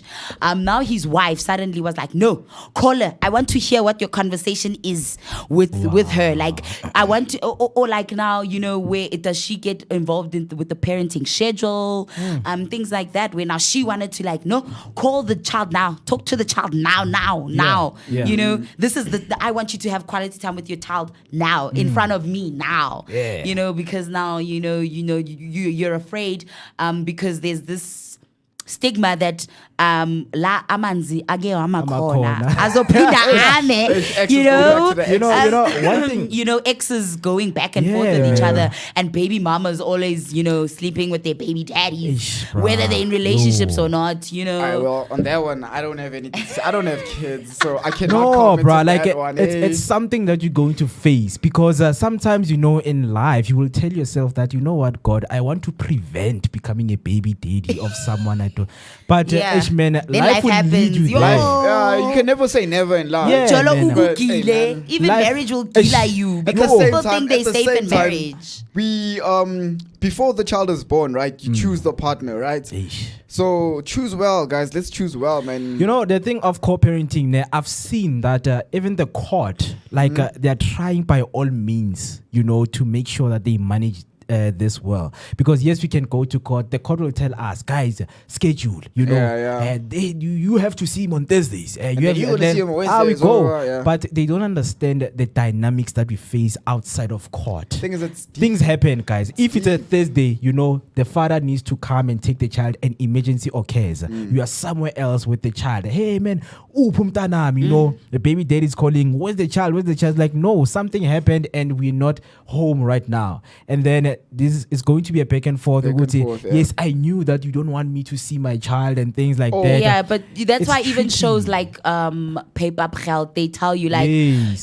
do the right thing. Be able to have that open line of communication with people. Be able to get to that common ground with each other to say, okay, and we understand that a lot has happened between us as individuals and us as partners, but now as parents, let's now think on let the main focus be the child's needs and what they need from the both of us. And of course that also involves us being amicable with each other and not fighting and now being at each other's throats, because the whole how time, we just- are with each other also impacts how the child is or how they essentially grow up, because now that involves that now influences the child's general environment that they're raised in. So and it also influences the child's it means train of thoughts you also, understand. So then it prompts the parents on their yeah. own to go on individual journeys of healing, like to say, I know you hurt me, I know Guti right now can't stand the sight of you. I hate you because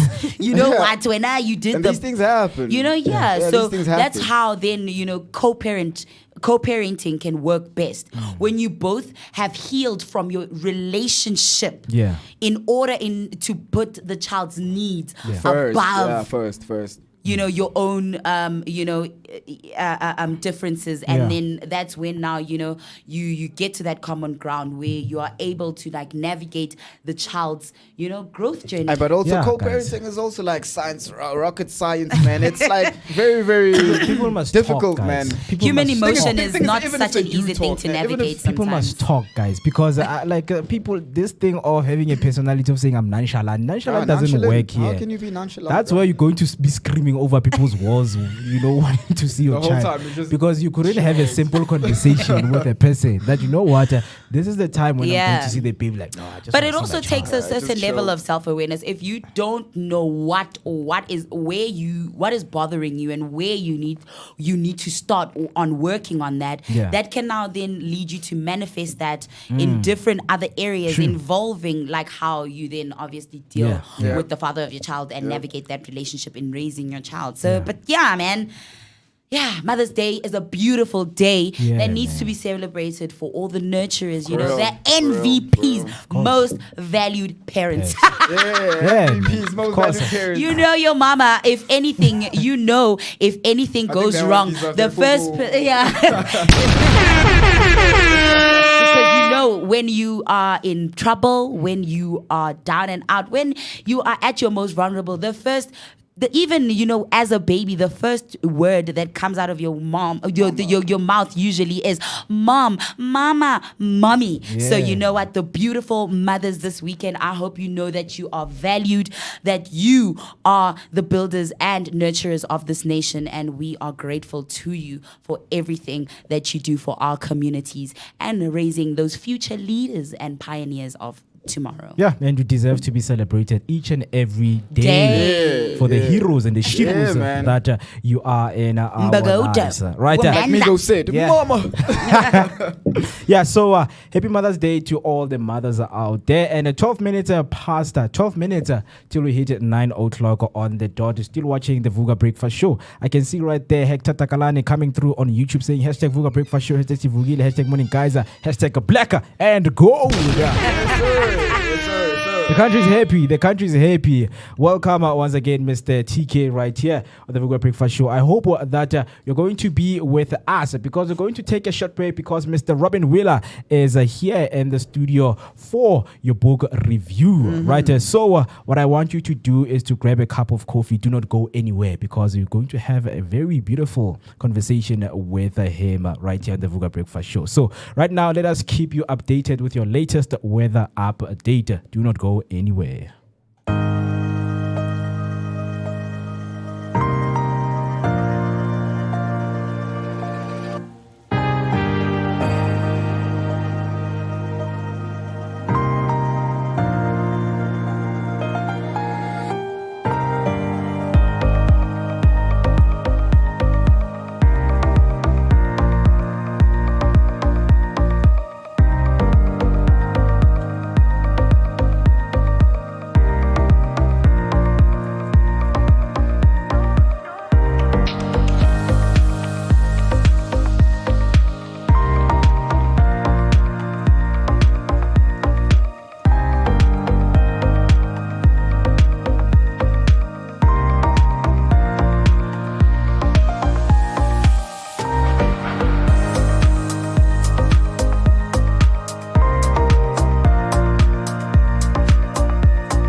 9 minutes till we hit 9 o'clock. You're still watching the Vooka Breakfast Show. Your energetic starter to the day. Still, there's a wonderful Monday morning, and Mondays are for motivation. And last week, TC was in conversation with Mr. Robin Wheeler, who is joining us again right here on the Vooka Breakfast Show. But for the book review, of course. But it also complements the motivation that we are going to get from, the story of this book. Mr. Robin, a very good morning to you once again. And how are you doing this morning? Good morning, Mo. Good morning, TC. Yeah. Good to be back with you. Yeah. Lovely to see you. I'm doing great. I'm really happy to be here. Yeah, thank you so much for taking your time and coming back once again on the Vooka Breakfast Show. And I know that a lot of people who are watching and listening right now, they are happy to see you once again. And it's something we can't can't wait to get into the conversation, because you've brought us a book here. And I just see the title, Love. As someone who's watching and don't know what's the book about, please, can you please take us through what the book is about? Well, it's about finding your voice. Love is the key to finding your voice. I didn't start out with that title. I started writing with a flash of inspiration, and that title came to me over time. So I'm still working out what that title means. It's still revealing itself, and that's one of the things about writing is, or being creative, is that you follow the muse and you trust the truth, and then the depth of it actually reveals itself over time. So this is about going on a journey of transformation, of selling my house and moving into my ancestral home and ending up in Thailand, my dream of living there, and the journey of clearing the one and creating the other, and then finding myself and finding my voice along the way. So like an eat, pray, love type of situation. It is like that, yes. An autobiographical story of discovery. Yeah. So now I know that, the last time, we were speaking about, being yourself for a living.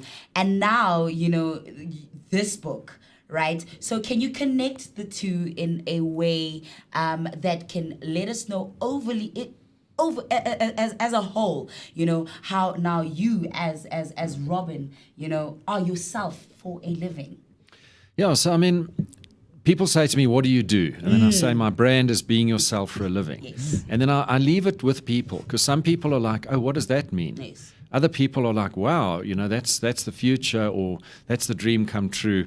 And everyone's at a different place. And but what that does is it gives me room to move. My insights books that we talked about last week are loose gatherings of insights into life, into business, into creativity, and there's space in there to move. It's not just the same thing over and over again. So this book is a certain era in my life that has being yourself for a living at the core of it. Okay. So some of my books are kind of flashes of insight and recommendation or advice. Yes. This is my personal journey. Wow. And, so that it came out last year, and that was sort of 28 years into my business. Yeah. So I'm known for having my voice. Yeah. I'm known for being myself. But so many years into the journey, I'm still discovering who I am on a deeper level, and there's more meaning coming through. So it's about going deeper into who you are, and then just telling the story where you're at, because being yourself for a living happens wherever you're at the time. So now talk to us, man, into who is this book for? It's for everybody. I say that with hesitation because, from a business point of view, they say, don't say your stuff's for everybody. Yes. Yeah.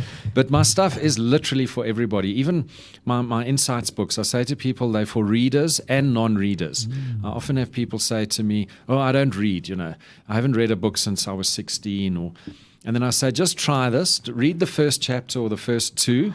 And then they come back to me a month later. That's the first book I've read since I was 16. Yeah. So because a lot of people don't feel comfortable with reading, especially these days, everything's just, short 140 character bites. Yeah. And the books are written for that. This one, by contrast, is a big 100,000 word book.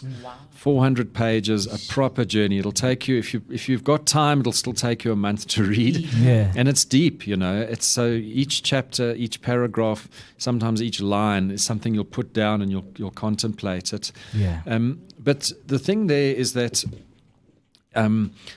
wherever you're at, it's going to speak to you. And I saw a quote recently that said, the power of a book is not so much the book itself, but the moment at which you read it. It's the timing. So I would say it's for everybody, but I would say let the synchronicity bring it into your life. Yeah. Right? Yeah. So let what is currently happening in your life, you know, reflect in the way that you understand the book. That's I it. mean, because you do speak about love, right? And you know, and that being the key. Yes. I love that you're saying that is the key to finding your voice. So now let's talk about love in a practical way and not an emotional one, right?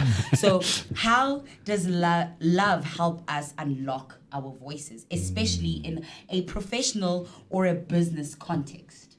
Well, in that elemental way, just do what you love. Okay. And in that is the backdrop to this. If I tell you the opening chapter, I was living in Joburg, and the house I'd been in, when my dad had died, I took it over from him, and there was deep meaning in that. And then I had converted it into my sort of ideal author's den. And I'd lived there for 14 years. So throughout my 40s, I'd been there living in meaning and purpose. And then it started to run its course. I started to feel held back there. I'd written 20 books there. My 40s were over, and I was like, I needed to move on. And going to Thailand was a dream. I'd fallen in love with Thailand. And this vision was, okay, that's where I want to go and try and live. And but circumstance kept feeling like it was holding me back. So it was like I was very frustrated. I was feeling stuck. And then the house that I'd had the house on the market for a while. And then suddenly my ancestral home in Pretoria became available. My uncle, my dad's brother, had been looking after that, living in that house. And it was the house that my ancestors built, my paternal grandparents. So suddenly my uncle died, and that, which was a dream for me on the one hand and a huge responsibility on the other. The house became available. So Thailand was still in the picture, but suddenly my ancestral home became central, and that gave me direction. And then I'd had my Joburg house on the market for a long time, and it hadn't sold, and I'd struggled, and I'd been all the way left and all the way right, and I'd been through every story. And, you know, sometimes you're only ready when you don't care anymore. Not in a way of being heartless and callous, but where you've been through all the trials and tribulations, and you're over that lesson.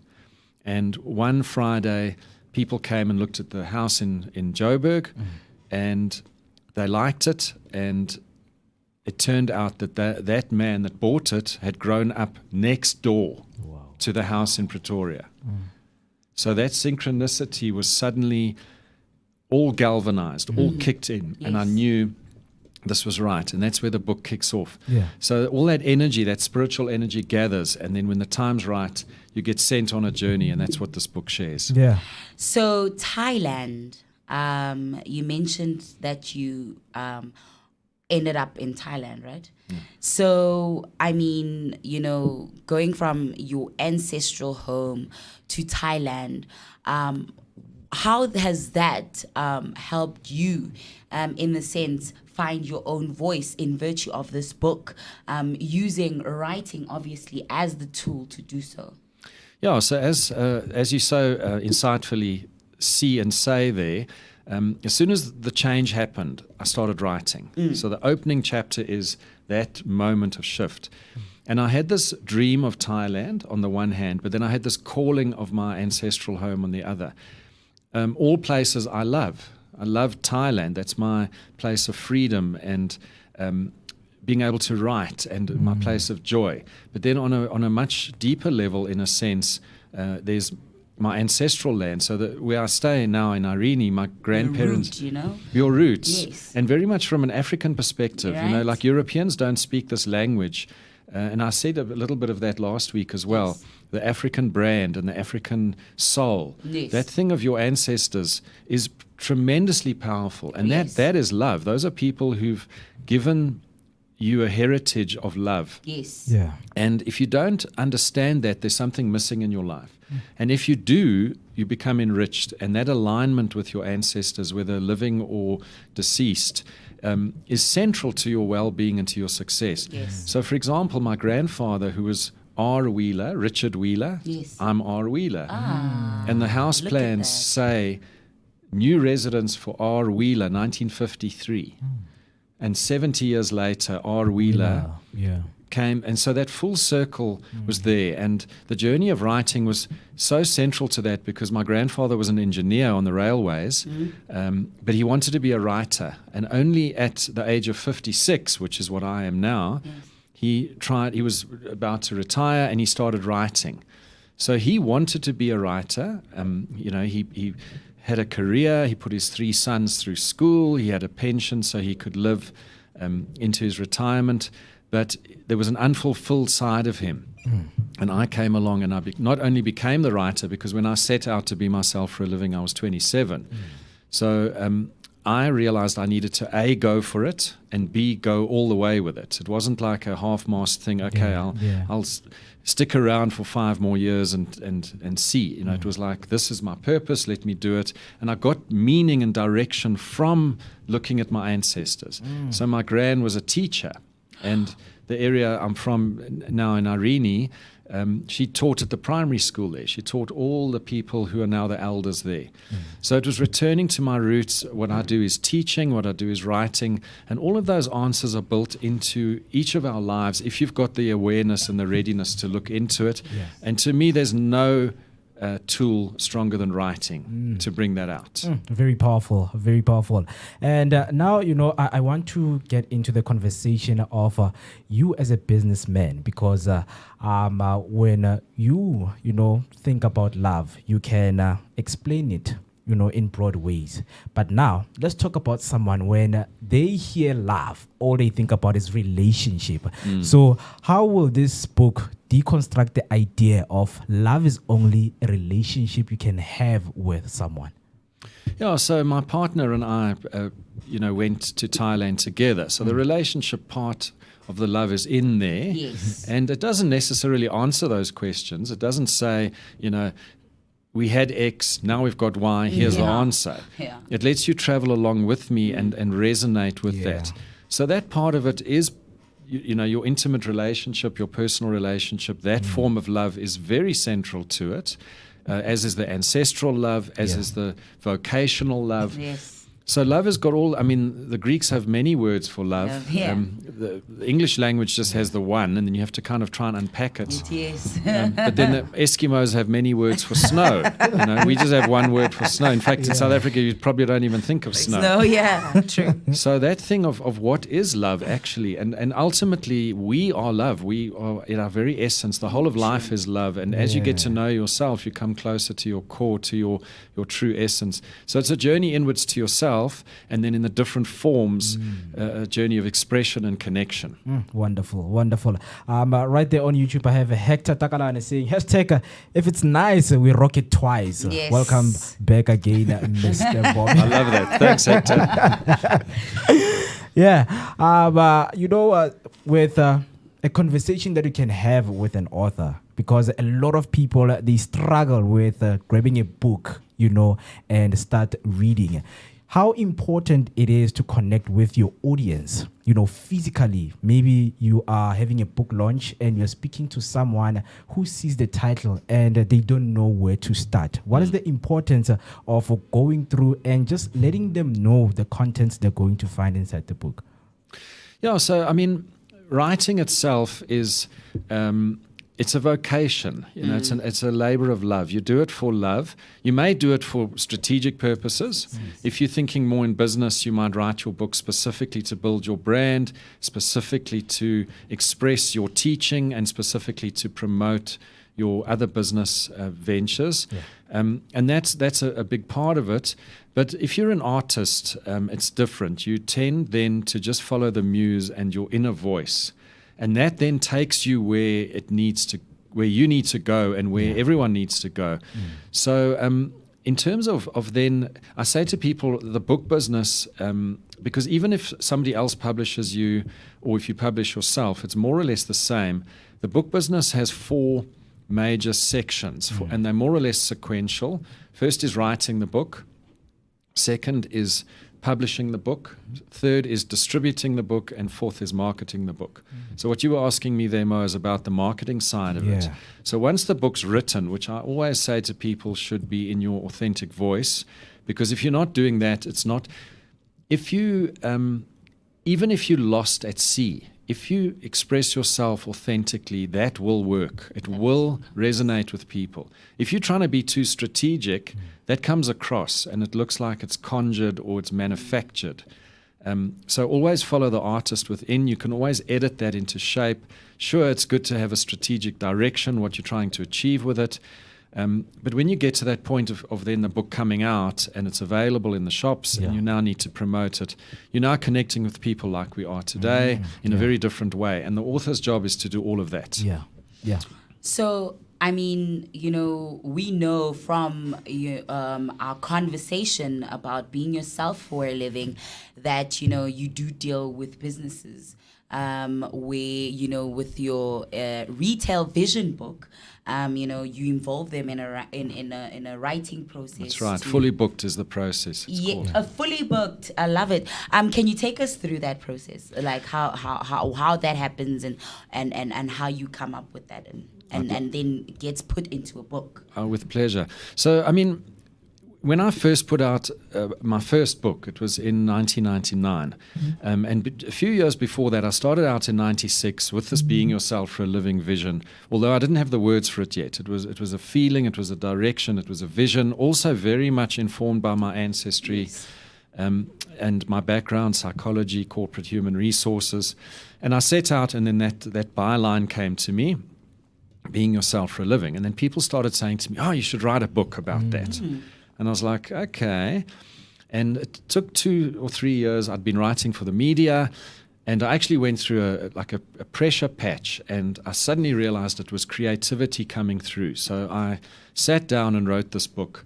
And then I realized, okay, I need to publish it myself. I did look at other publishers, but the more I did that, I realized that in keeping with the Being Yourself for a Living spirit, it made sense that I would put it out on my own dignity, my own integrity. So I actually learned the publishing industry, those 4 steps of it, by doing it. Like literally when it came out, going into the bookshops and selling it myself to the shops. And so that journey of becoming an author transformed me.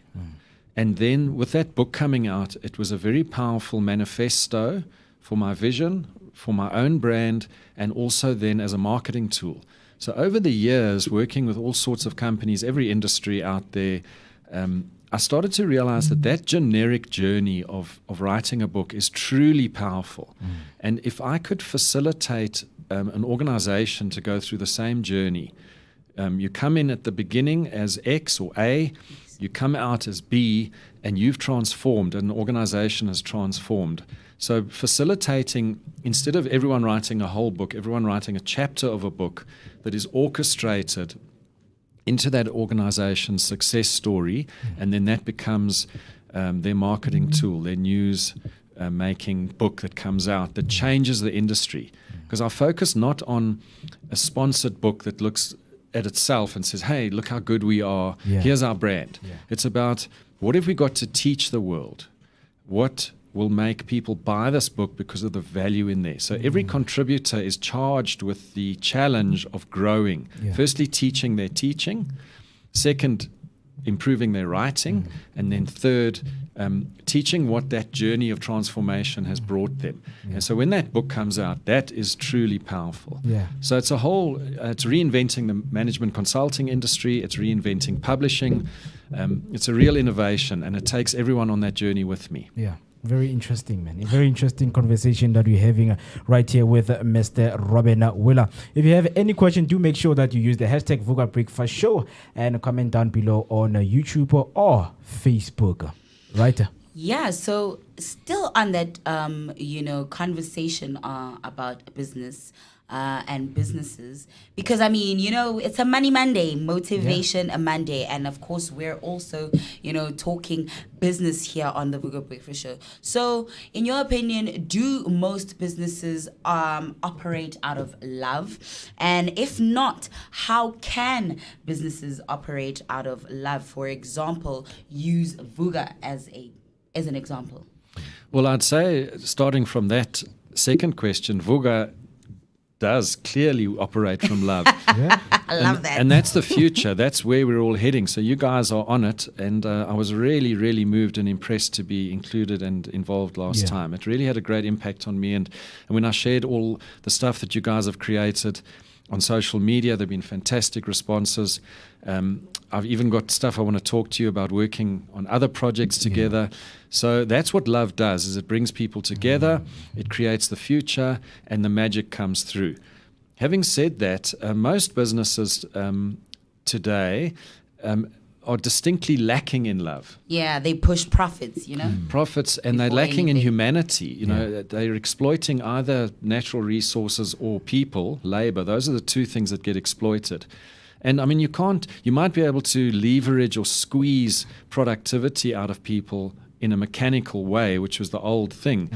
But it's not rewarding, it's not meaningful. I love that. So love is the key to finding your organizational voice as well as your individual voice. And it's that alignment of the two that's the future.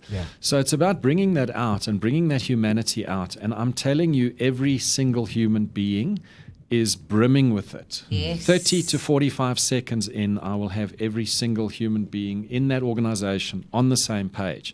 And then we travel together. So a lot of companies they're there, but they're just needing that help and that facilitation. And there's nothing like writing a book together. Really. Lovely, lovely. So for someone watching who wants to find their voice, or maybe for their brand, in terms of even their personal healing, what's the first small step they can take today? I'd say the winner every time is to be present. If you can just tune into where you are, who you are, what you're feeling, what you're going through, even if it's extremely challenging, it contains the answers. So tune into yourself. We're also conditioned out of awareness, out of love. So trust your own voice. Go into who you are and what you're feeling. And then that will show you the way. Then you can, in an African sense, look at what your name is. What have you been, what does your name mean? What is your purpose in there? Because the ancestors have told you that's who you're supposed to be, And if you look at the story behind that, who chose that name? When did it happen? What did it mean?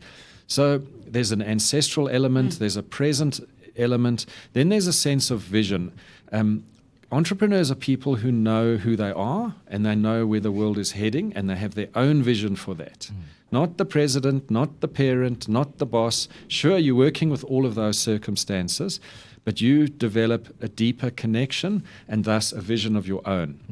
And you set out on that. So there are different strands that inform it, but the main thing is living now in action and taking those risks and backing them up and managing them towards that vision and making the world the new world, the new earth, the new humanity, I call it, where you are self-actualizing in service of others. Okay, man, Robin, you always come here and you leave me feeling inspired, and really you take me on this journey of reflection, and I love that because I am very mindful and intentional about how I live my life, and I mean essentially how I put myself together and who I am. So right now, we were talking about mothers and Mother's Day and whatnot, and we came to the issue of the mother wound. So now obviously that now talks to our inner child. For sure. What message would you have for the inner child in you today, knowing what you know today and the journey that you've been on versus who you were back then? Brilliant question again. It's you in the same way connecting with you does that for me. Yeah. TC. So, look, I've got an enormous mother wound. Yeah. It's been an absolutely primary thing for me in my life, and I'm still only unwrapping some of it. I tell you the story of the house in Irene. That's my paternal side. Oh, okay. The maternal side, huge mother wound, school wound. So the message I would say is that your wound and your purpose are the same thing. Your pain and your teaching they're the same root, and you have to find a way to heal that wound by being of service to other people. And if you're not doing it consciously, it'll probably happen anyway. You'll find you may be teaching, or you're in a field of business that has, after our interview today, I'm going to a law firm that I'm helping. Wow. So it'll be maybe a very technical or a particular profession, but you'll find every single human being there is aligned with that, because it gives them a chance to heal, to express themselves, and to help other people. So there's law, helping people. Yes. That's a parental thing. You help, you advise. Sure, it's adversarial. You've got to be a warrior. You've got to be tough. Yes. You've got to be shrewd. But it's got to come from a human place. Otherwise, it has no meaning, and you probably won't win those cases in the end. So that journey, whichever profession you're in, is about healing those wounds on the move and being of service to people. And you can't compare that with just an alienated sort of job where you fit in. So even if you are in an alienated job, you can still see the other person on the other side. Connect with that, and as you're saying there, TC, you're always mindful. You're always going inwards. Yes. And that connection there will show you the way. Yeah. Very, very interesting. I'm stoked right now, and thank you so much. Thank you so much. I mean, in conclusion, because right now time is not on our side, Mr. Robin, where can one, who's watching, find the copy of your book? Well, as I said, out of the 4 stages of a book process, number 3 was distribution. Yes. So somewhere along the way, you're going to decide how you're going to distribute it. So, for example, my books are on Amazon, so they're available globally that way. And then there's a website, a retail website here called .direct. You can get it that way in South Africa. Just go on to . And then all the bookshops. It's in the South African bookshops. Man, Robin Wheeler, thank you once again. Well, thank you, guys. My kind sir, for leading this insightful conversation, and this time with love, and reminding us that the loudest voice isn't always just the most powerful one, but the most honest one, and the one that leads from a place of love. If you're watching this and you've been searching, for your voice in your life, in your work, or for your purpose, just remember, love is the key, and not fear, not perfection, but just pure, unadulterated love. So Robin's book is more than just a read. It's a reflection. And if you're ready to unlock the next chapter to your life, of course, that might just be where you need to start. So thank you so much, thank you Robin guys so Wheeler, much. for reminding us on this Mindful Motivation Monday Such a that pleasure. love is the key. And here at Vooka Breakfast Show, like you said, we do everything that we do out of love. And of course, it's going to reflect in the way that we bring you people like the beautiful and amazing Robin, who will always share insightful and meaningful conversations with you there at home that will always give you a productive and energetic dose to your day. Of course, man. Sibonga isikhatsa. Sizokhuluma. More to come right here on the Vooka Breakfast Show. Do not go anywhere.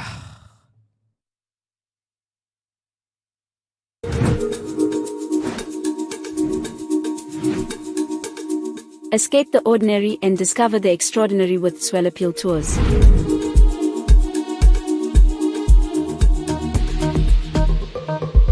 Whether you're a group of friends or a family looking for a memorable getaway, Swell Appeal Tours has you covered. Our all-inclusive tours take you to South Africa's most stunning destinations, from the scenic beauty of Mpumalanga to the vibrant life of Gauteng and the coastal charm of Durban.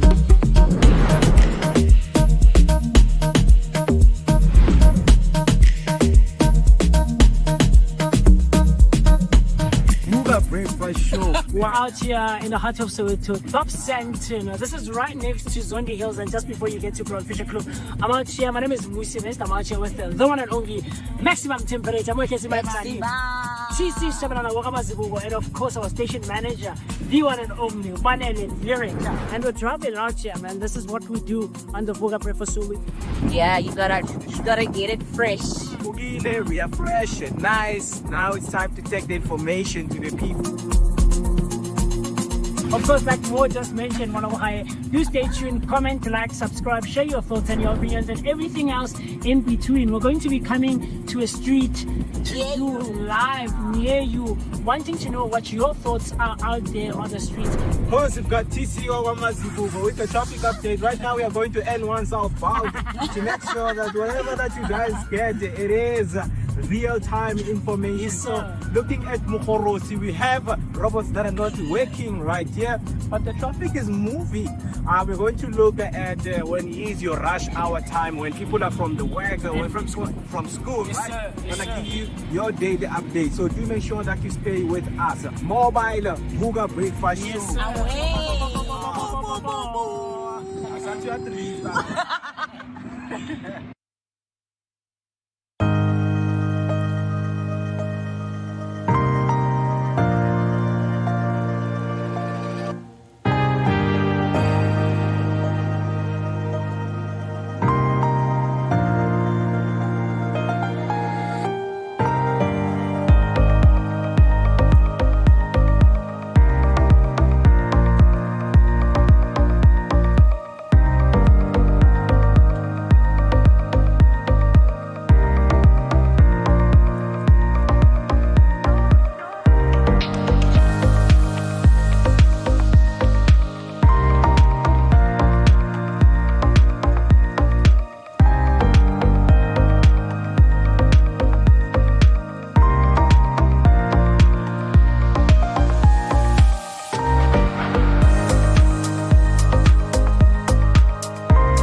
Twenty-five minutes past 9. It is the time, and you're still watching the Vooka Breakfast Show. The conversation we just had right now was with Mr. Robin Willer on a book reviewer, and as you can see, the book is right here on the table. Love is the key to finding your voice. Just let us know what you think of the title, man.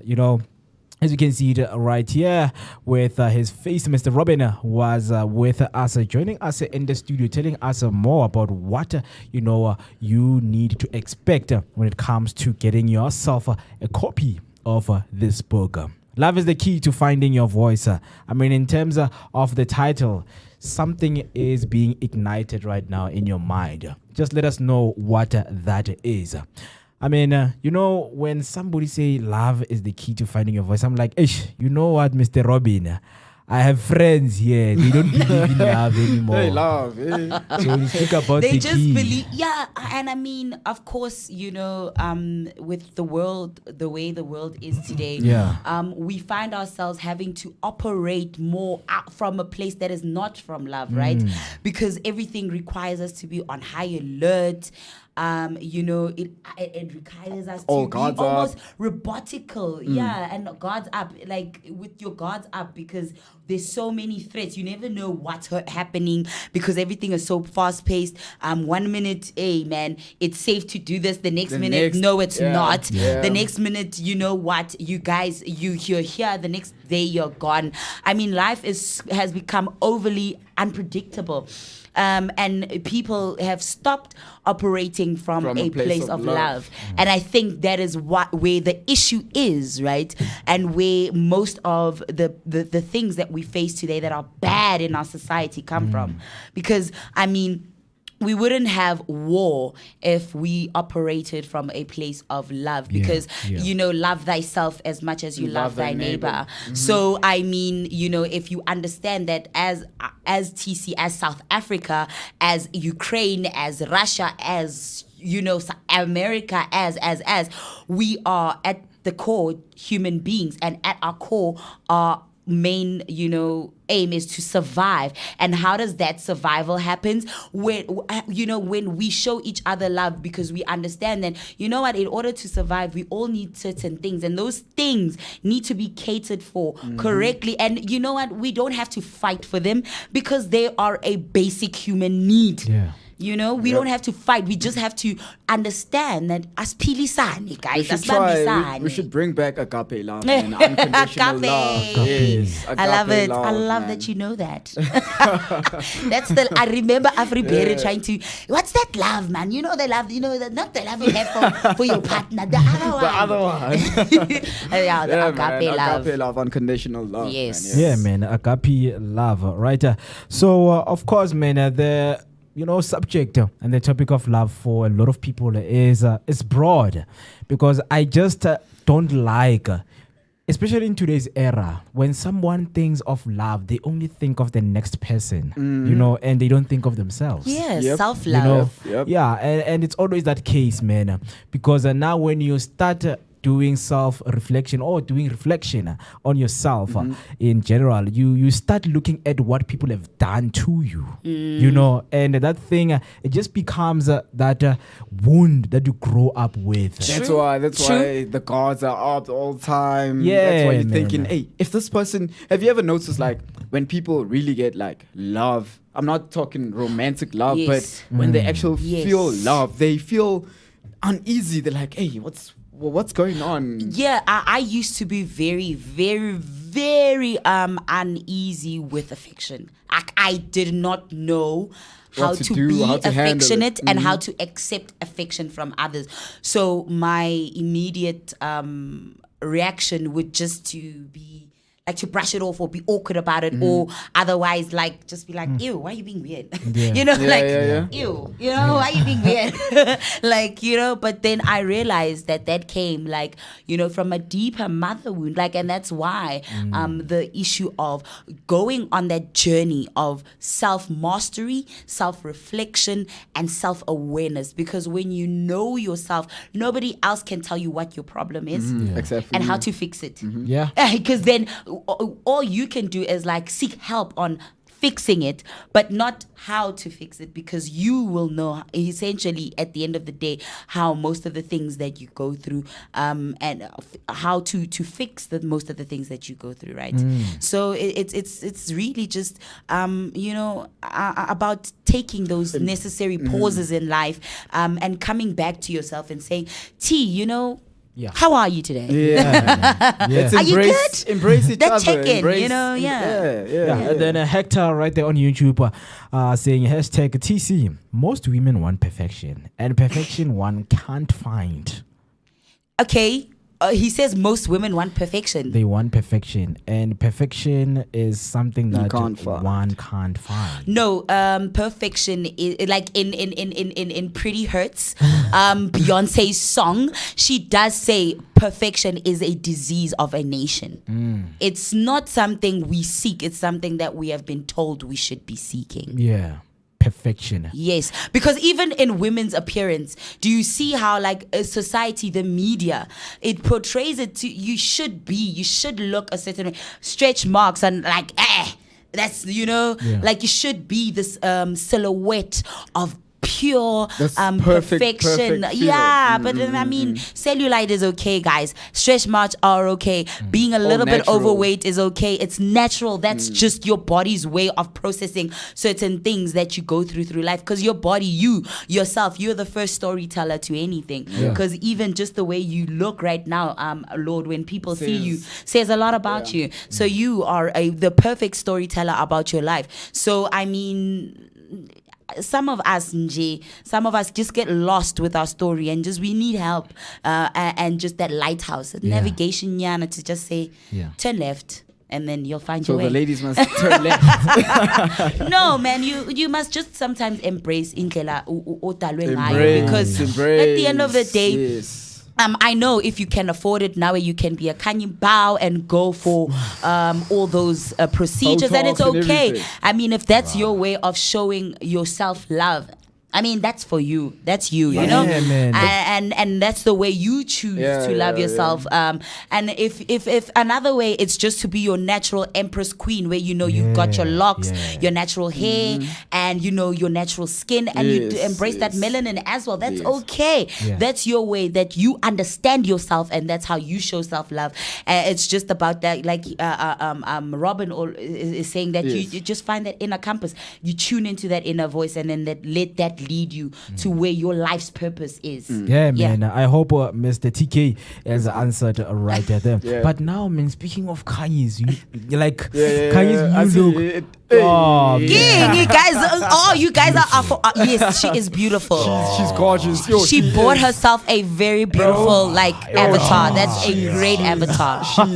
Let's not call it an avatar. Come on, man. She's her, bro. She's her, man. Hey, she's her. Man. She's nice. Oh, man, the she's new nice. Kanye Mbau look, guys. Yes, it's Nemen. Yes, she has been beautiful, but now, now, it's a, yes. So can we then talk about that? Okay, do men? Because I mean, there's always this argument on social media. Muguti, hey, why do women wear makeup? Why do you guys put your extension? You guys are beautiful. And then usually, that's usually, that brother over there, Utepo, that can't give you girlfriend 500 rand. Why whatever. Your natural hair is beautiful. Now, obviously, beauty standards are thing, and this whole thing of, the beauty standards that women are being held to in society, and saying, Guti, guys, men, always say, there's a certain group of men in society that say we prefer these women, natural women, with hair that is, without the weaves, we just don't want the makeup, love yourself. And, there's always this debate, Guti, as a black woman, that's the epitome of loving yourself without having to, put these extensions on my weave and having to look like someone else, and this European standard of beauty. And then now, you guys sitting here and saying, yo, I love Kanye's new look. And, she looks like a Korean K-pop star. Like Afriberry watches those Korean pop star things, K-pop dramas, and now Kanye looks like those women you see there, those beautifully, aesthetically perfect women with the hair, the blonde, the small nose, the certain proportioned eyes, and the skin. So it's just a whole Instagram post right you guys now. So you guys are like, oh no, you that look, man. The thing is, I've seen men with society, because I've had friends, man, would say, hey Ntwana, like, why para makeup? And it's someone you're not even interested in. You can't criticize someone you don't want, in your life, because we've seen that other girls, man, with makeup, makeup, like, no, it looks good on looks you. nice, You know, yeah. it looks good on you. And we know with the culture that we have created ourselves that whenever we go out, I mean, let us dress, you know, to look Dress the to part. impress. You know, Yeah. sometimes, Put on man. the drip. Yeah, sometimes I have this idea, you know, like with friends. It's like, you know what, you're going to your friend's party and things like this. Okay, what are you wearing? It's like, no, man. I mean, come on, look for something that's, you know, that's nice. We're actually encouraging each other to look nice, you know, and you know, look nice, dress nice, smell nice. Have a nice aesthetic. Yeah, just to have that, you know, confidence in you when you're amongst people. Because other people, they say, I like myself like this, but when you're around people, they're like, yo, All down. yeah, you look like, you know what, shy. you didn't match. Yeah, you can come with your matabu t-shirt, you know, and be the confident person. That's what people are looking for. You can have a party full of beautiful women, but that party is boring, man, because now they are fighting for the standard. They're like, I wonder if I'm looking too beautiful. Can someone come to me and tell me that I'm looking beautiful? Yeah, You know, yeah. so with that one, Yaga Kanyimbao, we've seen that one would choose on how they want to look. You know, I mean, we see things different, and in our society right now, people do things according to how they feel. Yeah. And if you want to look a certain way, do it, man. And don't criticize people and say, you're not supposed to look like this. Criticize not. No, man. Every person has their own person in this whole. That's what I've realized, Yeah. man. You can see a lot of women out there with BBLs and things like, but there's always that one you would like. You know, Like I that, was saying, bougie, you know, Back she's away. like we Oh, were. I remember yeah. Mo, like we were having a conversation. Uguti, at the end of the day, you know, Abosai and bougie, you know, her lifestyle is actually paid for. Yes. Who pays for that? There's people who pay for it. At the Yeah. end of the day, Yeah. when she says, "I charge this much and this is She what I charges want," that much. she charges. And there's men who are like, okay, I prefer Yeah. this kind of woman, and I will go for that kind of woman. And there's nothing wrong with that. It's They are personal there. preference. Yeah. They are there, Yeah. and that's her target market, and that's literally the people that she does what she does for. So that's why it's like, hey guys, nagindaba zakho. At the end of the day, uguti what someone else is doing with their own body, your own, man. it Mind has your own. nothing to do with you, because at the end of the day, if you get it, you get it. If you don't, If you forget don't, about it. yeah, You like, know, mind your own, Yeah. mind your own. So I mean, yeah. but it's as simple as, you know, teaching your kids to not being influenced by wrong things, because whether we like it or not, these things are going to be there. They always You know, will be, there yeah. are going to be people who promote these things and say, you know what, I live a certain way and I'm getting money from these kind One, of two, people. three, yeah. And that is how I define love for myself. You know, that's why for a reason we have pastors and gurus, you know, Yeah. so that they can make people feel like the route that they're traveling is wrong. wrong, Come and, back hey. and let us redefine what love is for you. The next thing, when it's being redefined, you get this mass destruction. You get this self-destruction society. I know someone who defined love, you know, in their own context, and they were told that this is not love. And the real love is when you do this and this. That person ended up killing themselves because they see that I've been taken out of my own path. You know, I was in a journey of self-discovering myself. You And know, then you come and say, Yeah, no, this is man. wrong. You mustn't do this, blah, blah, Yes. blah. And then the person feels small and feels like, you know what, I've been doing Yeah. everything wrong. On And- that topic of self-image and self-esteem, you know, I mean, you know, most things, people would say, you know, certain things are that women do are Yeah. for the male gaze, and others would say certain things that If men do are for the are female for the girls. female gaze and whatnot. So right here, I just came across a story Yeah. about Umihlali Ndamase. You know, we all know Umihlali, right? course, of course. The beauty influencer. man. you know, amazing brand that she had surrounded about beauty. And I mean, she's been in the media for all sorts sorts of things. Yeah. And some might say, it's been it's an issue of self-esteem, and you preach one thing, you do another. You're supposed to be a role model for this or whatever.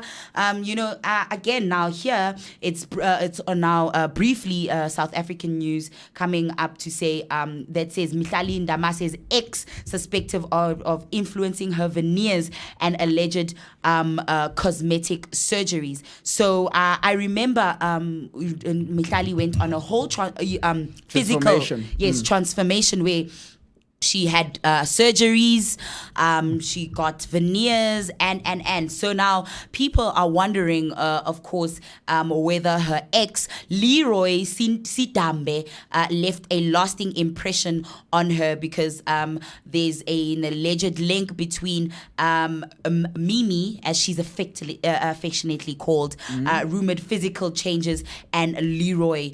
So because I think the relationship was a bit, I mean, obviously, even Ukhanyi, remember when she started out, she was dating the millionaires, Abukeni Kunene. Yeah. She was seen rolling with the Kenny Kunenes and with the big boys. Right? So it's always a sense of, do these people, is this self-love? Or do you do this because maybe you're like, it's not that I hate myself, but maybe I just want to just look a certain way, and it has nothing to do with the way in which I love myself. I just love a certain aesthetic, and I just want to, It goes back to what you were saying with Sign Bougie. Yeah. The lifestyle pays everything for, right? Yeah. So the same with Mihlali. And veneers, man. I mean, getting veneers, if you see you have an issue with your teeth, maybe one is crooked, fixing them, making the teeth look nice and white, clean, is not a wrong thing. That's self-love, man. At the end of the day, it's taking care of self. You know what I mean? So, yeah, man. So, yeah, but then now it's said that, Leroy would openly, often criticize her body and her looks, which may have informed her decision to get, the veneers. Since she's where she apparently she went, even though the influencer posted a YouTube video where she clarified that her veneers were because she's always been obsessed with teeth. The netizens post gained traction due to the fact that other people are like, okay, we get it, but maybe is it true that it's your decision, or is it because your boyfriend keeps criticizing the way you look? I mean, Keke Palmer, there was that one post where Keke Palmer's husband publicly went and criticized her when she was with Asha. I don't know if you guys ever saw that story. There was a time when she performed with Asha. She went on stage with Asha, and her man went and trashed and said, "A mother shouldn't. You're a mother. You shouldn't even be dressed like that." Kiki's in her late 40s now, no? Keke Palmer, yeah. So you're a mother and you shouldn't be dressed like that. And should men actually be commenting on women's bodies and how they look? No, man. I mean, if should men comment on women's bodies and how they should look? What influence goes in a relationship, whether influence my girlfriend to have a BBL, it's absolutely none of our business, because these people are adults, man. I don't like how we pay attention to people's relationships like we are kids, man. Like, why would you do this? It's like, no, I'm an adult and I made a decision, I surrendered myself to this person. Yeah. It was a decision I made consciously, so because even if your partner does influence you and say, you know what, no man, I think this BBL doesn't look good, try this one, it's fine, it's okay. Yes, because now Mihlali, she's an adult, man. She can decide to say, no, I've been doing this. I know myself. I love myself the way I am. And I'm not going to do what you want me to do. I'm going to do what I, want to do. So, yes, when it comes to people commenting on how other people look, we know it's a wrong thing. It's a wrong thing to do, So it creates this, other controversy on, okay, Kanti, people, how is it that they're supposed to be looking? What's the right What's the- BBL? yeah, You know, what's what's the the right right makeup? vignette? What's the Yeah. right makeup? Yeah. You know, there's no such, man. You know, there's no such. If someone decides to do a BBL and they feel like, you know, it will help their self-esteem, it's fine, let them do it. Because one thing about self-trauma, if you see that this thing is detrimental to your mental health, you will stop doing it. Yes, yes. We are speaking for people who, if they come on social media and say, you know, guys, I'm going through a lot, but next month that person is going to get a 48,000 BBL. But we've seen how people can go overboard with these plastic surgeries. I mean, in America, there's a whole culture that is centered around self-hate. Because really, I mean, we saw, I used to watch, is it Dr. 90210? Yeah, it was a program called Dr. 902, where like these celebrity star plastic surgeons, literally it's a multi-billion-dollar industry that is centered around women who go around like nitpicking at their appearance. I hate how I hate like literally, and it's like these doctors will say, no, you look ugly. This is we remove this, remove that. Like trying to make you look a certain type of way, trying to fit into this certain standard of beauty. Yeah. It's a problem because people have died. There was that case of Yo, that a woman. lot. Remember, then you have programs like Botched that show you the bad side of this, like how these people go for these surgeries and they go wrong. And there's these people or these illegal operations that happen. Where now these doctors in Dubai or wherever, and there's a whole black market where lipo and certain procedures are done illegally at like low prices, and women go there because they're trying to fit in and they rush to do this, and then it's like on a sense of now, what are the minds, because like that's a thing, the psyche of a human is literally where everything starts, is shaped. The reality is shaped, and when you keep feeding into that and you keep playing on that, like on their insecurities and the way they look, and I mean that's why campaigns with brands like Dove are important, where they teach you self-love. Okay, we understand that there's a mainstream standard of beauty. But what is your beauty? What is your unique? Where is your uniqueness coming from? Is it that huge ass nose? Somebody once said to me, right? Once commented on my nose. My nose, right, has been a subject of concern for me when it comes to self-esteem, because a lot of people used to always make fun of it, and it was something that I felt weird about for some time, until I was like, "Ay man, ang nandaba." It literally fits into the general structure of my face, and that's why I'm so beautiful. So like at the end of the day, like I'm like, "Ay, ukuthi inkulu, yes, if we beg yodwa and not the rest of it." But when you look at it on my face, it makes sense on my face. So I can't hate my nose. Yeah, man. I mean, social media is playing a very huge part, on how people should look like. Adverts also. The beauty industry. Also. And I mean, we were going to have a conversation with Ubuki, who's an esthetician, which basically means, if I can give you a definition of what an esthetician is, an esthetician is a licensed skincare professional who specializes in cosmetic skin treatments and services focusing on improving the appearance and health of a client's skin. So they administer treatments like facials, massages, waxing, scrubs, and provide skincare products and routines. And they also do things like your liposuction, because I know when I wanted to do when I was part of a beauty pageant with this other local skincare brand called Kagiso Moloko Cosmetics, they sponsored a beauty a pageant. I got to meet estheticians, and they told me of the different, there's certain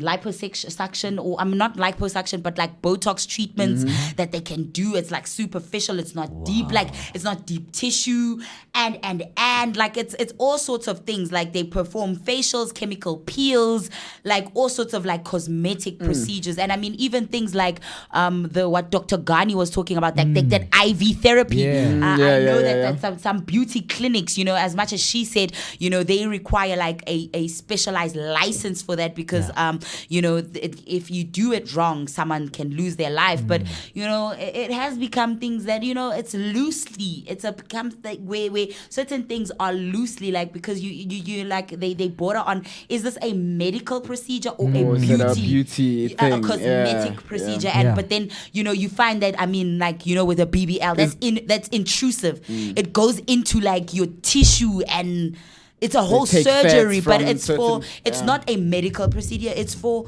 cosmetic purposes. It's for you because you want to have a big butt. So do brands believe that you know, face sells? You know, in terms of who is the face of your brand? I'd say yes, most definitely. Like, for example, bro, when it comes to female products like Dove, have you ever seen a lady that has a round face promoting Dove, like of dark skin, maybe of like a thick nose or thick lips? Mostly what you see is people with slim, chiseled jawline, you know, defined features, certain aesthetically pleasing characteristics on shape the of the eyes, specific look that they go for. Do you understand? Face does sell, bro. Face, because as soon as a person says Dove or what's it, Dark and Lovely, right? Dark and Lovely. Yes. As soon as a person says words like that, first image that pops into mind is that face you saw. Like when you even like, I mean, obviously branding comes into play here, like when in business, branding, when you say dark and lovely, it's in the name. Yes. You understand? So of course you're not gonna go and put a light skinned girl on the front of the products. No. You're gonna put somebody who looks dark and somebody who generally people would consider lovely. So dark and lovely. You understand? Exactly. So Yeah, because I think I am raising this because in terms of in the business world, you know, we have you know, young entrepreneurs who are coming into the space right now. They want people who will represent their brands. Well, yes. And I'm starting to see it even you know, in the townships when it comes to your local brands. You know, I mean, are you promoting the brand itself and what it presents, you know, or you are looking for those people who can push it for you in terms of how they look? I've seen so many brands falling because you are trying to put an image on the brand that it does not. It doesn't match. Because someone who is young, who lives in the township, and they're going through your page, they only see beautiful women wearing your brand. They're like, the first thing that is going, they're going to look into, they're like, this brand is not for me because these people, they look very beautiful. So let me go and look for a brand that accepts, you know, me for who I am. Like, okay, so basically what you're saying, representation Yes, matters. it So matters. like you need to reflect the people who are the buyers and consumers of your brands in your brand marketing and positioning. Yes. And not like say, okay, like basically typecast your brand. Yeah. To say, no, these are the types of people. Whereas, you know, in actual fact, like, you know what, let's say, but I mean, sometimes brand positioning also plays to the part of ektenini, you know, let's say a luxury brand. You can't put a luxury brand where typically streetwear would be. No, because you it can't. would You can't. It wouldn't match. Yeah. You know, you wouldn't want. I mean, let's say that's why you've never seen our roles. I mean, let's say how the kind of deals Ricky Rick would get due to his style, his what he stood for. I mean, African Bank. I love that campaign he did with African Bank. Because it's like it's about a legacy, you know. It's not just, you know, about money. You know. Now African Bank was kind of strategic with that, in the sense that, you know, they took somebody who stood for a certain thing, who represented a certain culture, but then, you know, used it got an angle and like ran with that. Yeah. So, but then that's why, people like your brand strategists and, your social media people, they need to know what your brand voice, your brand image, and you as a brand aim to achieve. Yeah, because people are getting misinformation. Because now people are not doing business based on what they have studied. They're doing business based on what they see. And now that takes a huge toll, man, on people who want to get into the space. Because like, man, I'm looking at this big brand. They always have these beautiful, models with them every time they do photo shoot. But like, a lot of guys in Kasi, they can't do a photo shoot because like, hey, please find me hottest mummies. Tens only. Bruh. Like literally a lot of people, when they see your brand, all they want is the quality. Yes. We don't matter who's your model. Like nowadays, people don't matter about the models because yes, she might be beautiful, but now when I watch this thing, it just goes off. Here's a question. How is that helping? But then how do you explain the increase of influencer marketing? If you're saying like, okay. Yeah, so the one that I'm speaking into the ones who want to do honest business.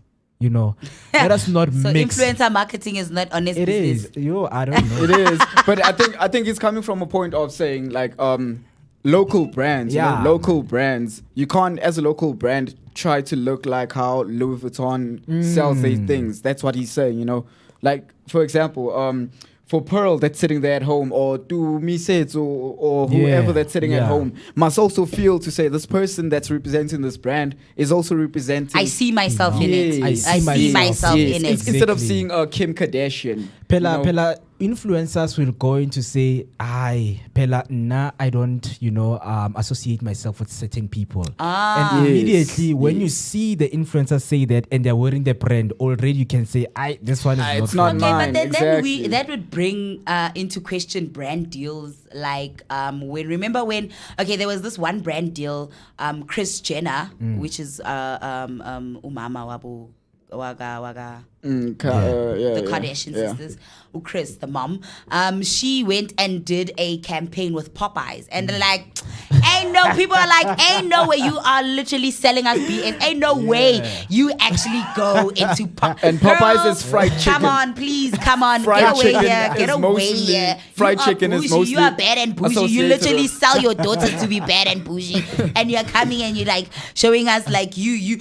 I'm Kris, and I'm a girl. Come on. Get out of here. Get out of here. Like, like brand alignment is important. Exactly. And like, okay, but then, now, then how do you explain then, that decision of checkers going with Rick Ross? If Pick and Pay doing that campaign with Rick Ross, then Rick Ross. And he's like a millionaire. Look how many stores are closed now.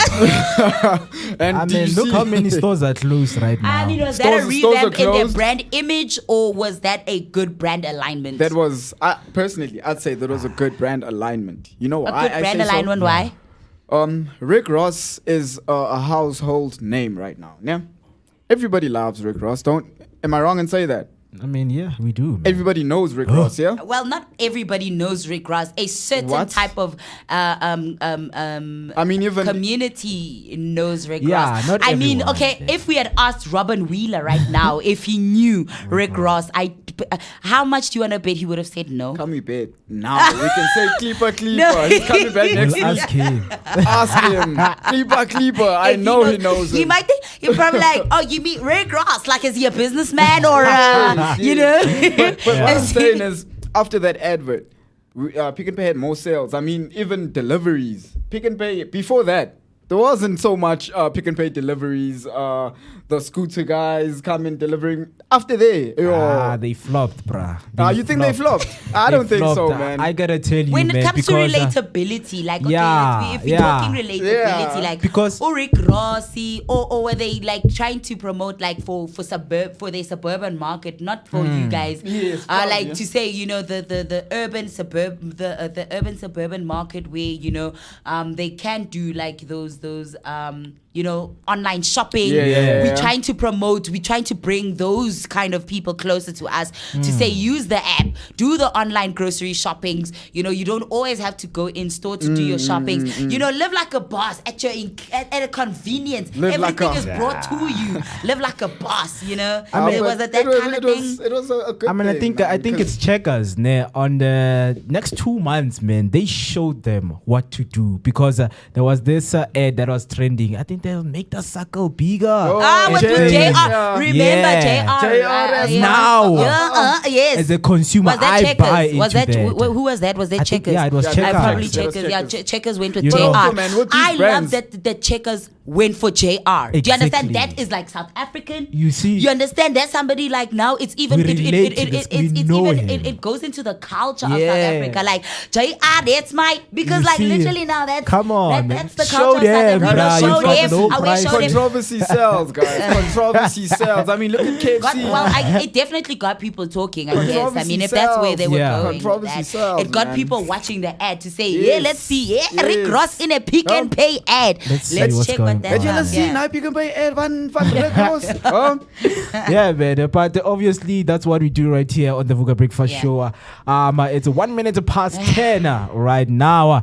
And it is that hour where we say goodbye, man. Thank you so much for being with us. And unfortunately, Miss Bucky, Bucky, Bucky Eyenade could not be here Make with it on us. the session. Yeah, man. Because we need to bring back that subject that we're speaking about skin, what's the right way of looking like, your skin care routines and things like that. And her actually share more Yeah. on the business side of skincare. Yeah. And how perhaps you at home can start your own skincare brand or start your own beauty salon. Because Yeah.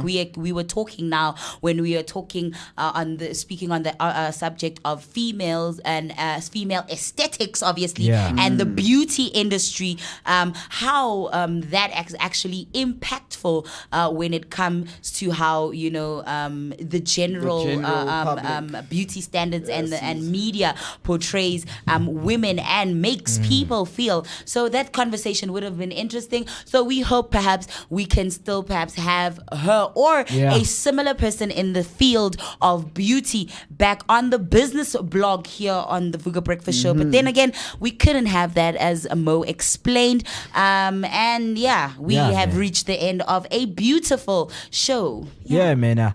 We will be ready for her because some of the things that we're speaking about, they concern her, and she's the right person with the right answers. So before we conclude, Banele Kespa did a Samsung deal for the Samsung A series. Kespa was like, this is a great phone, good camera, but I was like, yeah, I agree, but do you use a Samsung? Do you use as Kes use the A series? It would have landed with the S series, right? So, yeah, man. Brand alignment is quite important. That's why I said brand alignment, like the people that you are using in these campaigns, are they the consumers of these things? Hey, man. Yeah, man. Yes, you are promoting things. Do you use them? Because now you are all there shashalazing this brand. When you get to your home, iPhones I remember Boiti was on a Huawei ad, the Huawei Mate 8 when it came out. Yeah. Was it? Yeah, I think it was the 8 Mate 8 that series when it came out and it launched. She was like promoting that and whatnot, and I was like, okay, wait, is she using an iPhone or a Huawei? You understand? Like, no, like it's quite important. Like, do you people promote. you're using, do they use the product? You can't promote what you don't use. that's the problem. Because imagine if Gugu goes and use Oppo. Yo. Do you know the sales, my friend? Yo. Gugu on the township has an Oppo, taking pictures with a friend, posting. And when you meet Gugu on the street, Gugu uses the Oppo. Yes, and Gugu is telling you, no, Oppo is actually good. I've got And it helps me like this, and it works like this, because in my everyday life, I even discovered, good hey, man, it has this unique feature that you can do this with, or even if you want to screenshot in a different way, I discovered, good, this one you don't. if a Brands are person sleeping really on that. uses a product, bro, they will know everything about that They product. would know Yes, exactly. because it's their day-to-day thing Yeah. they use. Yeah. Google bought the phone because she needed the phone. Now she has a phone. Now her face is all over the ads. Hi guys, my name is Google. I used Oppo, things like that. But then I guess that's where now influencer marketing comes in, because they don't only deal with major influencers. There's also like micro influencers that, because they're like, you've got this audience of people who personally follow you, and like, it's an intimate setting, and these people are most likely to go with the product that you're selling because it's such an intimate relationship that you have with them. It's almost as if you guys know each other on a one-on-one basis. I mean, Mo, how likely are you to use a service that a friend personally recommends to you? Yo, man. Highly likely, right? Highly likely, of exactly. course. Yeah, of course. Yes. And then Manela says, Huawei sponsored American celeb. However, her tweet read, posted from an iPhone. That's what I'm saying, bro. That's what I'm saying, bro. That's what I'm saying, man. That's what I'm saying. Yeah, man. You know that the conversation won't end end, right here. So, any last words, guys? Yes, man. In the words of Robin Miller, love is the key to finding your voice. So let's love ourselves, guys, and check out the book also. Yeah. Robin Wheeler, not Miller. Oh, sorry, Mr. Robin Wheeler. Yeah, man, Robin Wheeler, man. Yes, there you go. Yeah, man. So you Mo, do you have last words? Man. Yeah, man. I think I'm just going to close off with one chapter, on Robin Wheeler's book, which is Love is the Key to Finding Your Voice. Chapter 27, Keep on Loving You is the title. Right, we are on. I woke up this morning with someone's foot on my accelerator, and I'm still adjusting to the intensification, struggling to formulate my thoughts in voice notes to people with whom I have shared the moving news and who have sent their excited, supportive responses. It's like you're being set free from prison. Oh, man, profound. Profound man. words right there. And that's why I say, man, here on the Vooka Breakfast Show, we always host those insightful and meaningful conversations that get you started on that productive and energetic dose of the day. And that's why right now, as we end the show, my last word to you is be mindful, be aware, because it all starts with you. So if you get to know you on an intimate level, nobody can ever tell you who you are. Exactly. And of course, it's been an amazing motivational Monday with me, TC Gamazibuga Shabalala, your prime cut creative and your positivity dose of the day. Umam Shengu Omu man Vugazi entle yasetepi songo idak dindi. And I'm gonna say to you, mwah, bye. Yeah.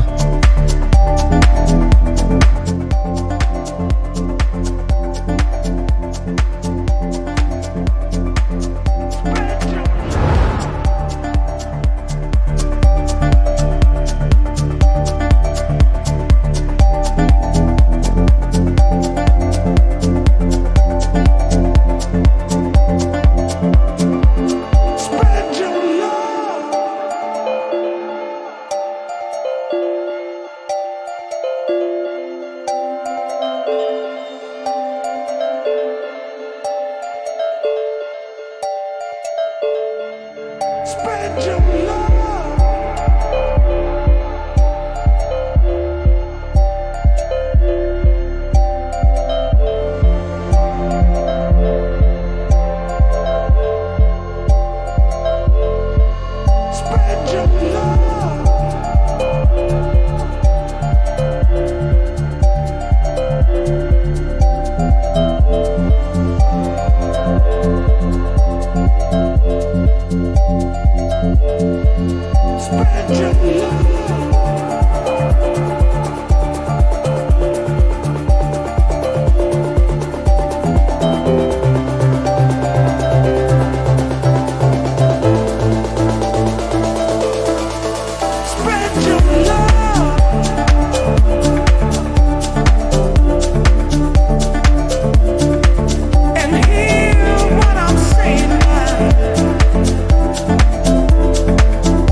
And hear what I'm saying now.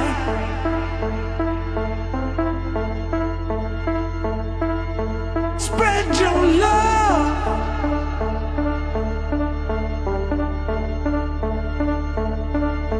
And hear what I'm saying now.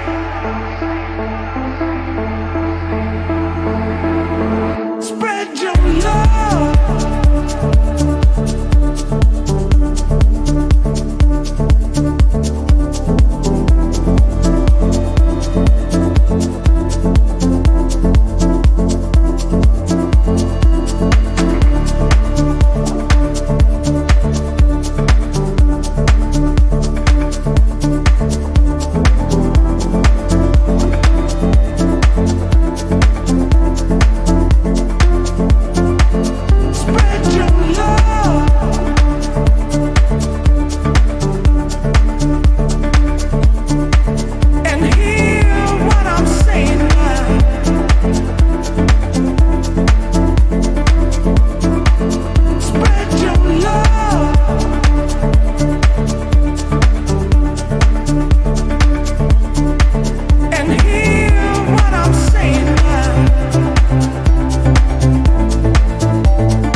Spread your love.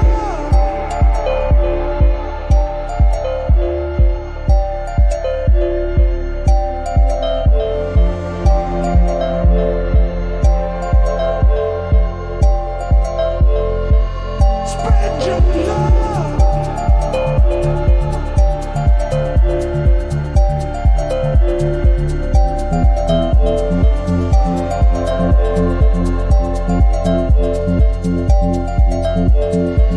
Spread your love.